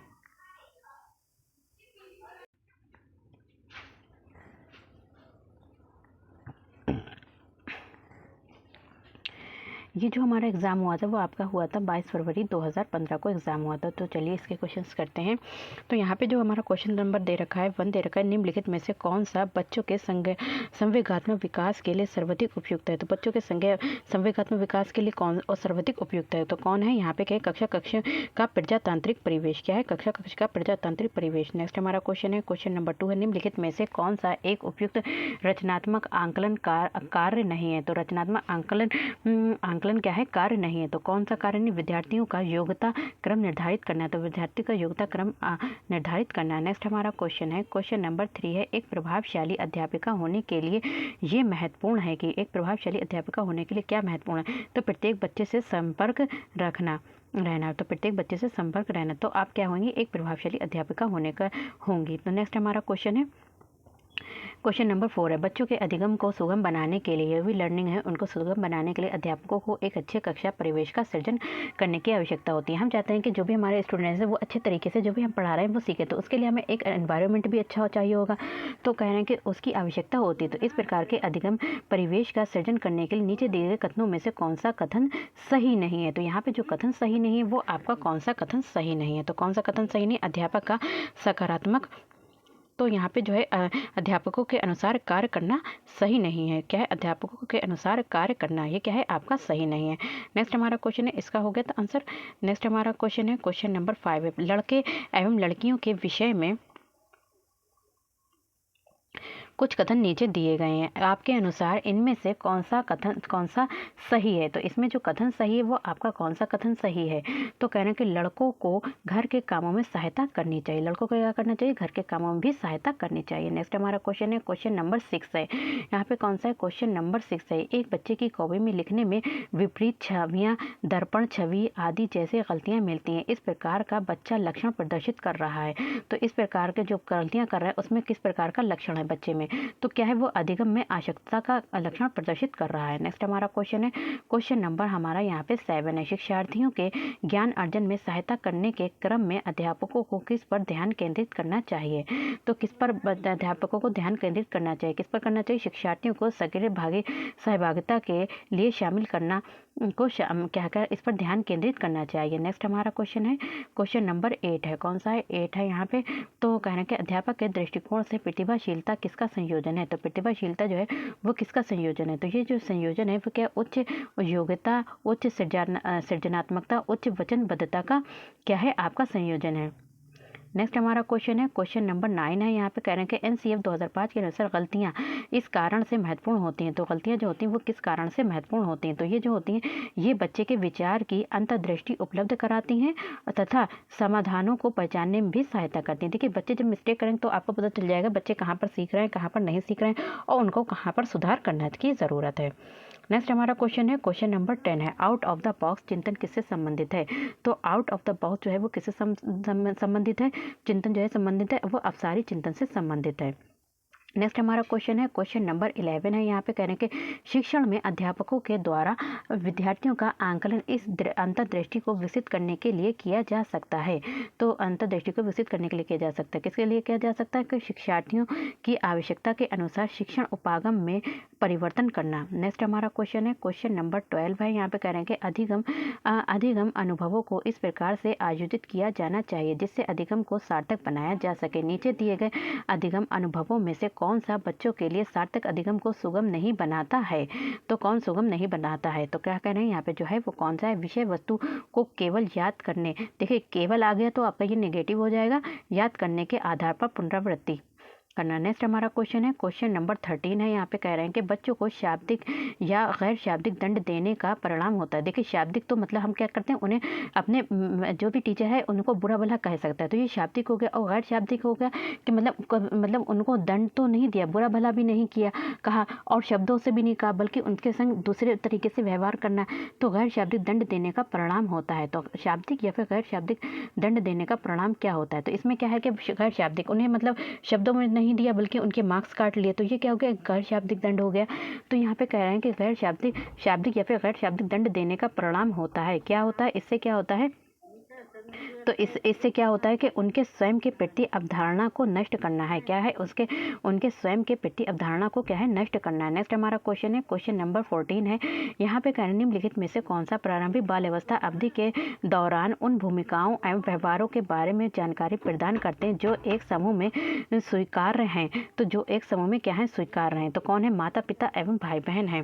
तो यहाँ पे क्या है? यहाँ पे कह रहे हैं कि माता पिता और भाई बहन है। नेक्स्ट हमारा क्वेश्चन है, क्वेश्चन नंबर है यहाँ पे 15 है। कौन सा है? क्वेश्चन नंबर हमारा 14 हो गया, 14 का डी हो गया। नेक्स्ट हमारा क्वेश्चन है, क्वेश्चन नंबर 15। विद्यार्थियों को स्वच्छता के लिए प्रेरित करने के लिए उन्हें स्वच्छता समिति का सदस्य बनाना प्रतिबिंबित करता है। तो विद्यार्थी को स्वच्छता के लिए प्रेरित करने हेतु हम चाहते हैं बच्चे जो है स्वच्छता के लिए प्रेरित हों, तो उन्हें क्या करेंगे? स्वच्छता समिति का सदस्य बना देंगे। इससे क्या होगा? प्रतिबंधित करता है। तो ये जो प्रतिबंधित करता है, किसे करता है? प्रेरणा की सामाजिक सांस्कृतिक संकल्पनाओं को क्या करता है? प्रतिबंधित करता है। नेक्स्ट हमारा क्वेश्चन है, क्वेश्चन नंबर 16 है।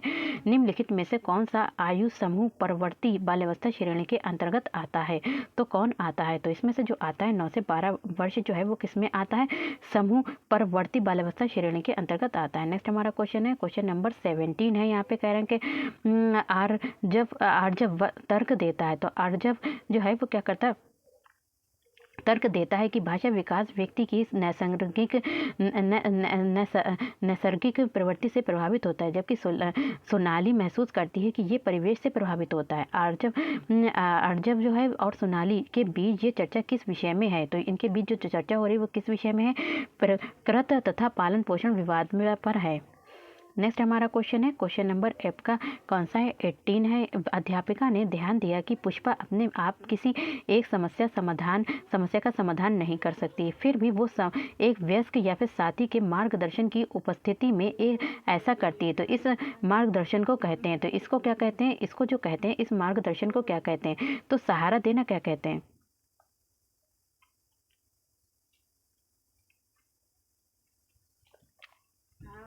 इसे कहते हैं सहारा देना कहते हैं। अध्यापिका ने यहाँ पे क्या है क्वेश्चन बताया था आपका, तो इसका जो आपका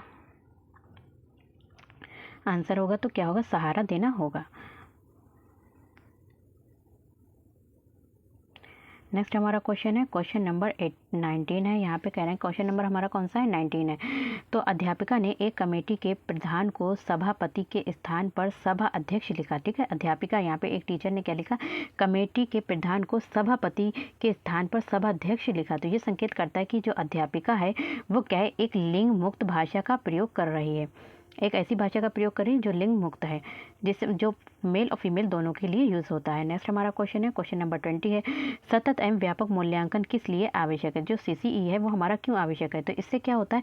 ये समझने के लिए कि अधिगम का किस प्रकार अवलोकन किया जाता है, दर्ज किया जाता है, वह सुधार किया जा सकता है। नेक्स्ट हमारा क्वेश्चन है, क्वेश्चन नंबर यहाँ पे है हमारा 21 है। कौन सा है?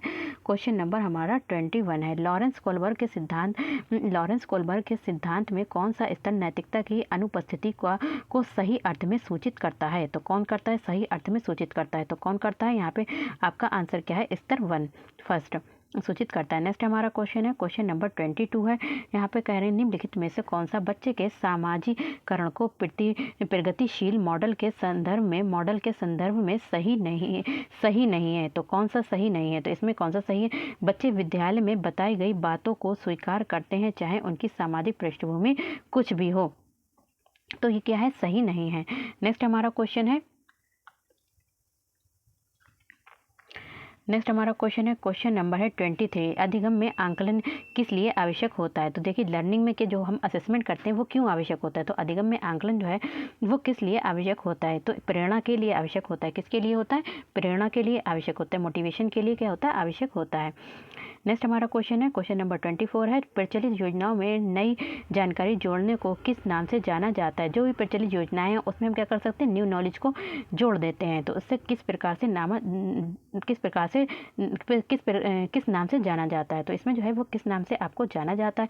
तो क्या है? आत्मसातकरण के नाम से जाना जाता है। कैसे? आत्मसातकरण के नाम से जाना जाता है।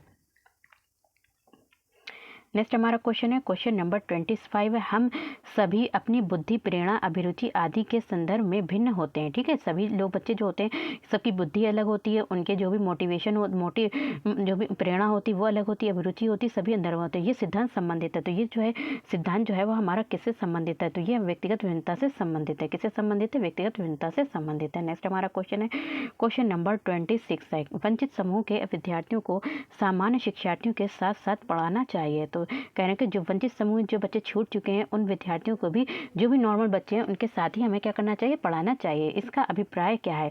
तो इसका अभिप्राय है वो आपका क्या है? समावेशी शिक्षा। समावेशी शिक्षा में सभी बच्चों को एक साथ शिक्षा दी जाती है।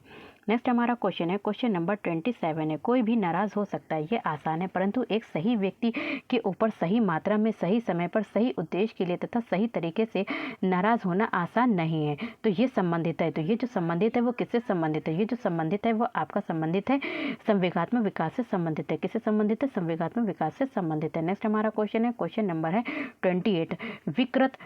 विकृत लिखावट से संबंधित लिखने की योग्यता में कमी किसका एक लक्षण है? तो ये जो है किसका लक्षण है?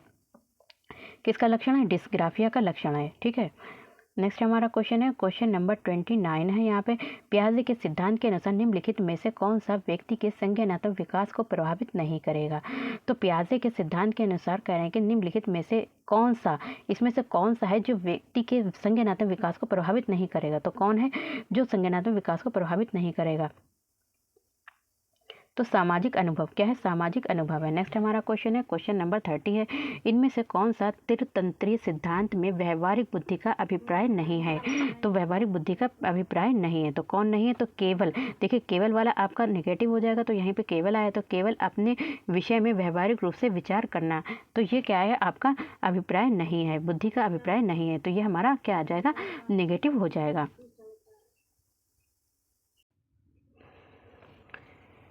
ये जो हमारा एग्ज़ाम हुआ था वो हमारा था 20 सितंबर 2015 को हुआ था। तो चलिए इसके क्वेश्चंस को देखते हैं। तो एक बार इन क्वेश्चंस को भी देख लेते हैं। तो यहाँ पे कह रहे हैं कि शैशव काल की अवधि है। तो शैशव काल की जो अवधि है वो क्या है? आपकी जन्म से लेकर 2 वर्ष तक है, शैशव काल की अवधि है। नेक्स्ट हमारा क्वेश्चन है, क्वेश्चन नंबर 2 है। पियाजे के अनुसार 2 से 7 वर्ष के बीच का एक बच्चा संज्ञानात्मक विकास की किस अवस्था में है? तो यहाँ पे संज्ञानात्मक विकास की डैश अवस्था में, तो वो कौन सी अवस्था में? तो वो जो अवस्था है वो कौन सी अवस्था कहलाएगी? आपकी पूर्ण संक्रियात्मक अवस्था कहलाएगी। नेक्स्ट हमारा क्वेश्चन है, क्वेश्चन नंबर 3 है। विकास डैश से डैश की ओर बढ़ता है। देखिए जो भी डेवलपमेंट होता है बच्चे में तो वो किसी ओर से किस ओर बढ़ता है? तो ये बढ़ता है आपका, जो बढ़ता है वो कैसे बढ़ता है? सामान्य से विशिष्ट की ओर बढ़ता है। क्या होता है? सामान्य से विशिष्ट की ओर बढ़ता है। नेक्स्ट हमारा क्वेश्चन है, क्वेश्चन नंबर हमारा है 4 है। जब वयस्क सहयोग से सामंजस्य कर लेते हैं, जब वयस्क जो होते हैं सहयोग से यानी कि कोऑपरेट से क्या करते हैं? सामंजस्य कर लेते हैं, तो वे बच्चे के वर्तमान स्तर के प्रदर्शन को संभावित क्षमता के स्तर के प्रदर्शन की तरफ प्रगति क्रम को सुगम बनाते हैं। इसे कहा जाता है, तो इसे जो है वो इसे क्या कहा जाता है? तो इसे कहा जाता है, क्या कहा जाता है?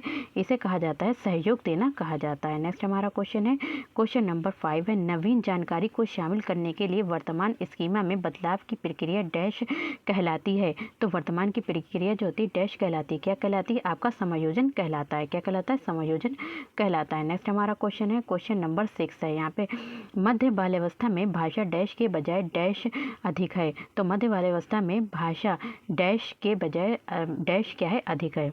क्वेश्चन नंबर 6 का कौन सा आंसर हो जाएगा? बी हो जाएगा, सामाजिकृत अहम केंद्रित।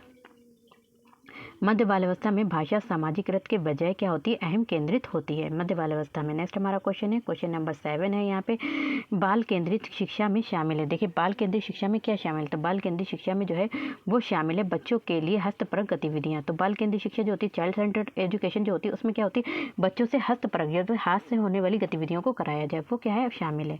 नेक्स्ट हमारा क्वेश्चन है, क्वेश्चन नंबर 8 है। यहाँ पे कहने के कक्षा अध्यापक ने राघव को अपनी कक्षा में अपने कीबोर्ड पर स्वयं द्वारा तैयार किया गया मधुर संगीत बजाते हुए देखा। कक्षा अध्यापक ने विचार किया कि राघव में बुद्धि उच्च स्तरीय है थी। तो राघव में डैश बुद्धि उच्च स्तरीय थी। तो राघव में किस तरीके की बुद्धि? क्योंकि वो संगीत का यहाँ पे क्या कर रहे हैं?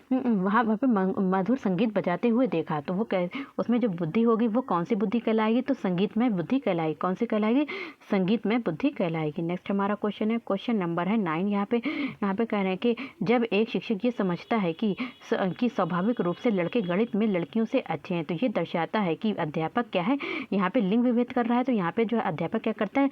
लिंग जेंडर पक्षपाती है। तो यहाँ पे जो टीचर है वो कैसा है? जेंडर पक्षपाती है। नेक्स्ट हमारा क्वेश्चन है, क्वेश्चन नंबर 10 है। यहाँ पे कहने के समावेशी शिक्षा मानती है कि जो इंक्लूसिव एजुकेशन है वो क्या करती है? मानती है कि हमें डैश को डैश के अनुरूप बदलना चाहिए। तो हमें क्या करना चाहिए?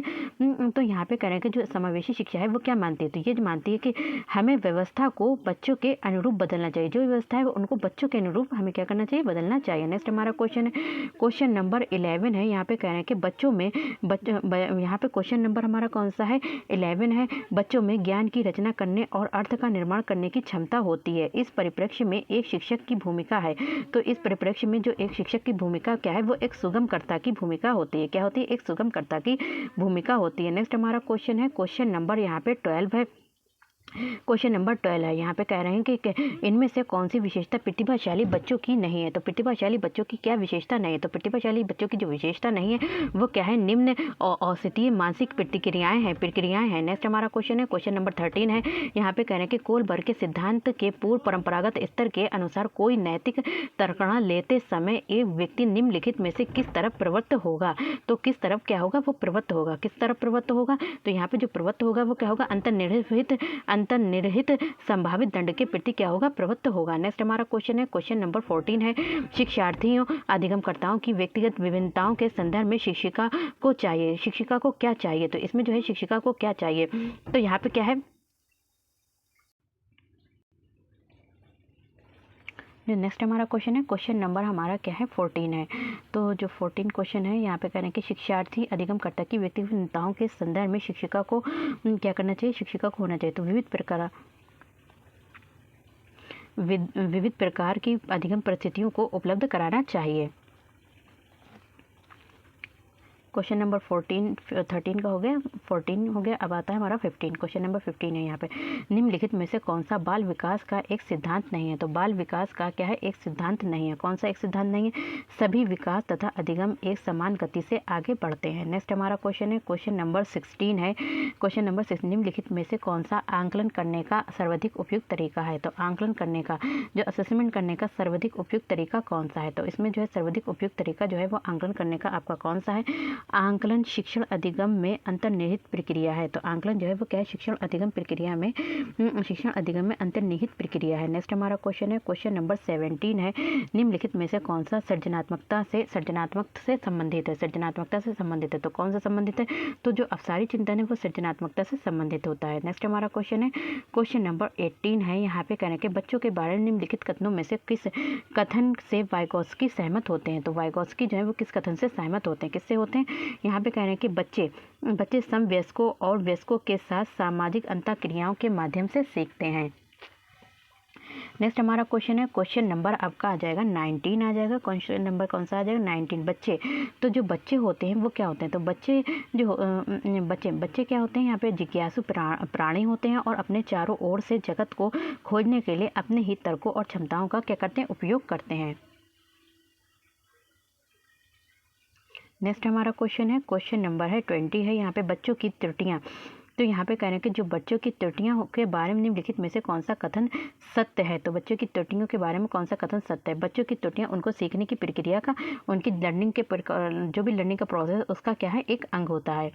नेक्स्ट हमारा क्वेश्चन है, क्वेश्चन नंबर 21 है, अध्यापक को ये सुनिश्चित करना चाहिए कि उसकी कक्षा के सभी शिक्षार्थी अपने आप को स्वीकृत और सम्मानित समझें। इसके लिए शिक्षक को चाहिए कि वे जो हैं वो क्या करें, तो वे जो हैं वे क्या करें, अपने शिक्षार्थियों की सामाजिक और सांस्कृतिक पृष्ठभूमि की जानकारी प्राप्त करें और क्या करें, कक्षा में विविध मतों को प्रोत्साहित करें। नेक्स्ट हमारा क्वेश्चन है, क्वेश्चन नंबर 22 है, सुरेश सामान्य रूप से एक शांत कमरे में अकेले पढ़ना चाहता है, जबकि मदन एक समूह में अपने मित्रों के साथ पढ़ना चाहता है। तो ये उनके डैश में विभिन्नता का कारण है। उनके बीच में जो विभिन्नता है वो क्यों, एक चाहता है कि वो अपने शांत कमरे में पढ़े और दूसरा कहता है कि हमें समूह में पढ़ना। तो उनमें जो विभिन्नता पाई जाती है वो कैसी विभिन्नता पाई जाती है, तो अधिगम शैली, उनके अधिगम की जो शैली है वो अलग अलग है, क्योंकि वो समूह में पढ़ना चाहते हैं और वो क्या पढ़ना चाहते हैं, शांत कमरे में पढ़ना चाहते हैं। नेक्स्ट हमारा क्वेश्चन है, क्वेश्चन नंबर 23 है, भारत में भाषिक विविधता बहुत है, ठीक है, भाषा की विविधता, अलग अलग तरीके की भाषाएं बोली जाती हैं। इस संदर्भ में विशेषकर कक्षा 1 और 2 के प्राथमिक स्तर पर बहुभाषिक कक्षा के बारे में सर्वथा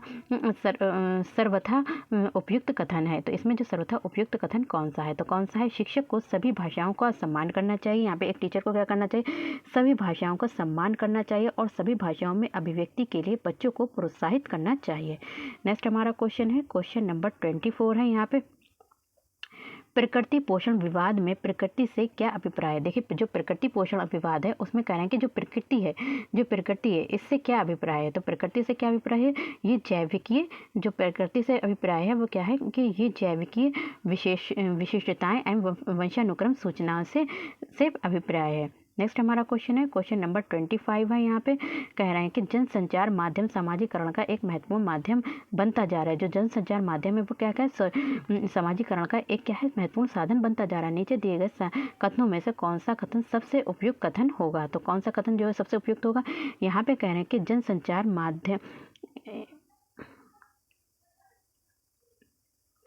जनसंचार माध्यमों की पहुंच बढ़ रही है और जनसंचार माध्यम अभिव्यक्ति मूल्यों और विश्वासों को प्रभावित करता है।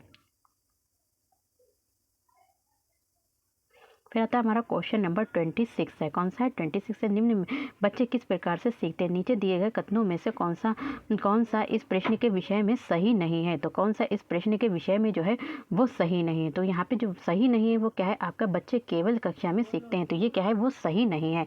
नेक्स्ट हमारा क्वेश्चन है, क्वेश्चन नंबर है हमारा 27 है, प्राथमिक विद्यालय के शिक्षक को अपने शिक्षार्थियों को अभिप्रेरित करने के लिए निम्नलिखित में से किस रणनीति को अपनाना चाहिए। यहाँ पे कह रहे हैं जो प्राथमिक विद्यालय के शिक्षक हैं उनको अपने शिक्षार्थियों को मोटिवेट करने के लिए कौन सी रणनीति को अपनाना चाहिए। तो कौन सी रणनीति को अपनाना चाहिए, तो यहाँ पे जो रणनीति है वो कौन सी रहेगी आपकी, यहाँ पे बच्चों को उचित रुचियों के अनुसार अपने लक्ष्य निर्धारित करने और उन्हें पाने के लिए उद्यम में सहायता करना, ये अपनी रणनीति क्या होनी चाहिए, अपनानी चाहिए। नेक्स्ट हमारा क्वेश्चन है, क्वेश्चन नंबर 20, निम्नलिखित में से कौन सा सामाजिकरण का एक प्रमुख कारण है। तो सामाजिकरण का एक प्रमुख कारण क्या है, तो सामाजिकरण का जो कारण है वो क्या है, परिवार। सबसे पहले बच्चा कहाँ सीखता है, परिवार से सब कुछ सीखता है। नेक्स्ट हमारा क्वेश्चन है, क्वेश्चन नंबर 29 है, बच्चों को समूह कार्य देना एक प्रभावी शिक्षण रणनीति। बच्चों को क्या है, समूह कार्य, बच्चे ग्रुप में जो कार्य करते हैं, वर्क करते हैं, वो क्या है, एक प्रभावी शिक्षण रणनीति, एक अच्छी टीचिंग जो है वो क्या है, मेथड है। क्योंकि इससे क्या होता है,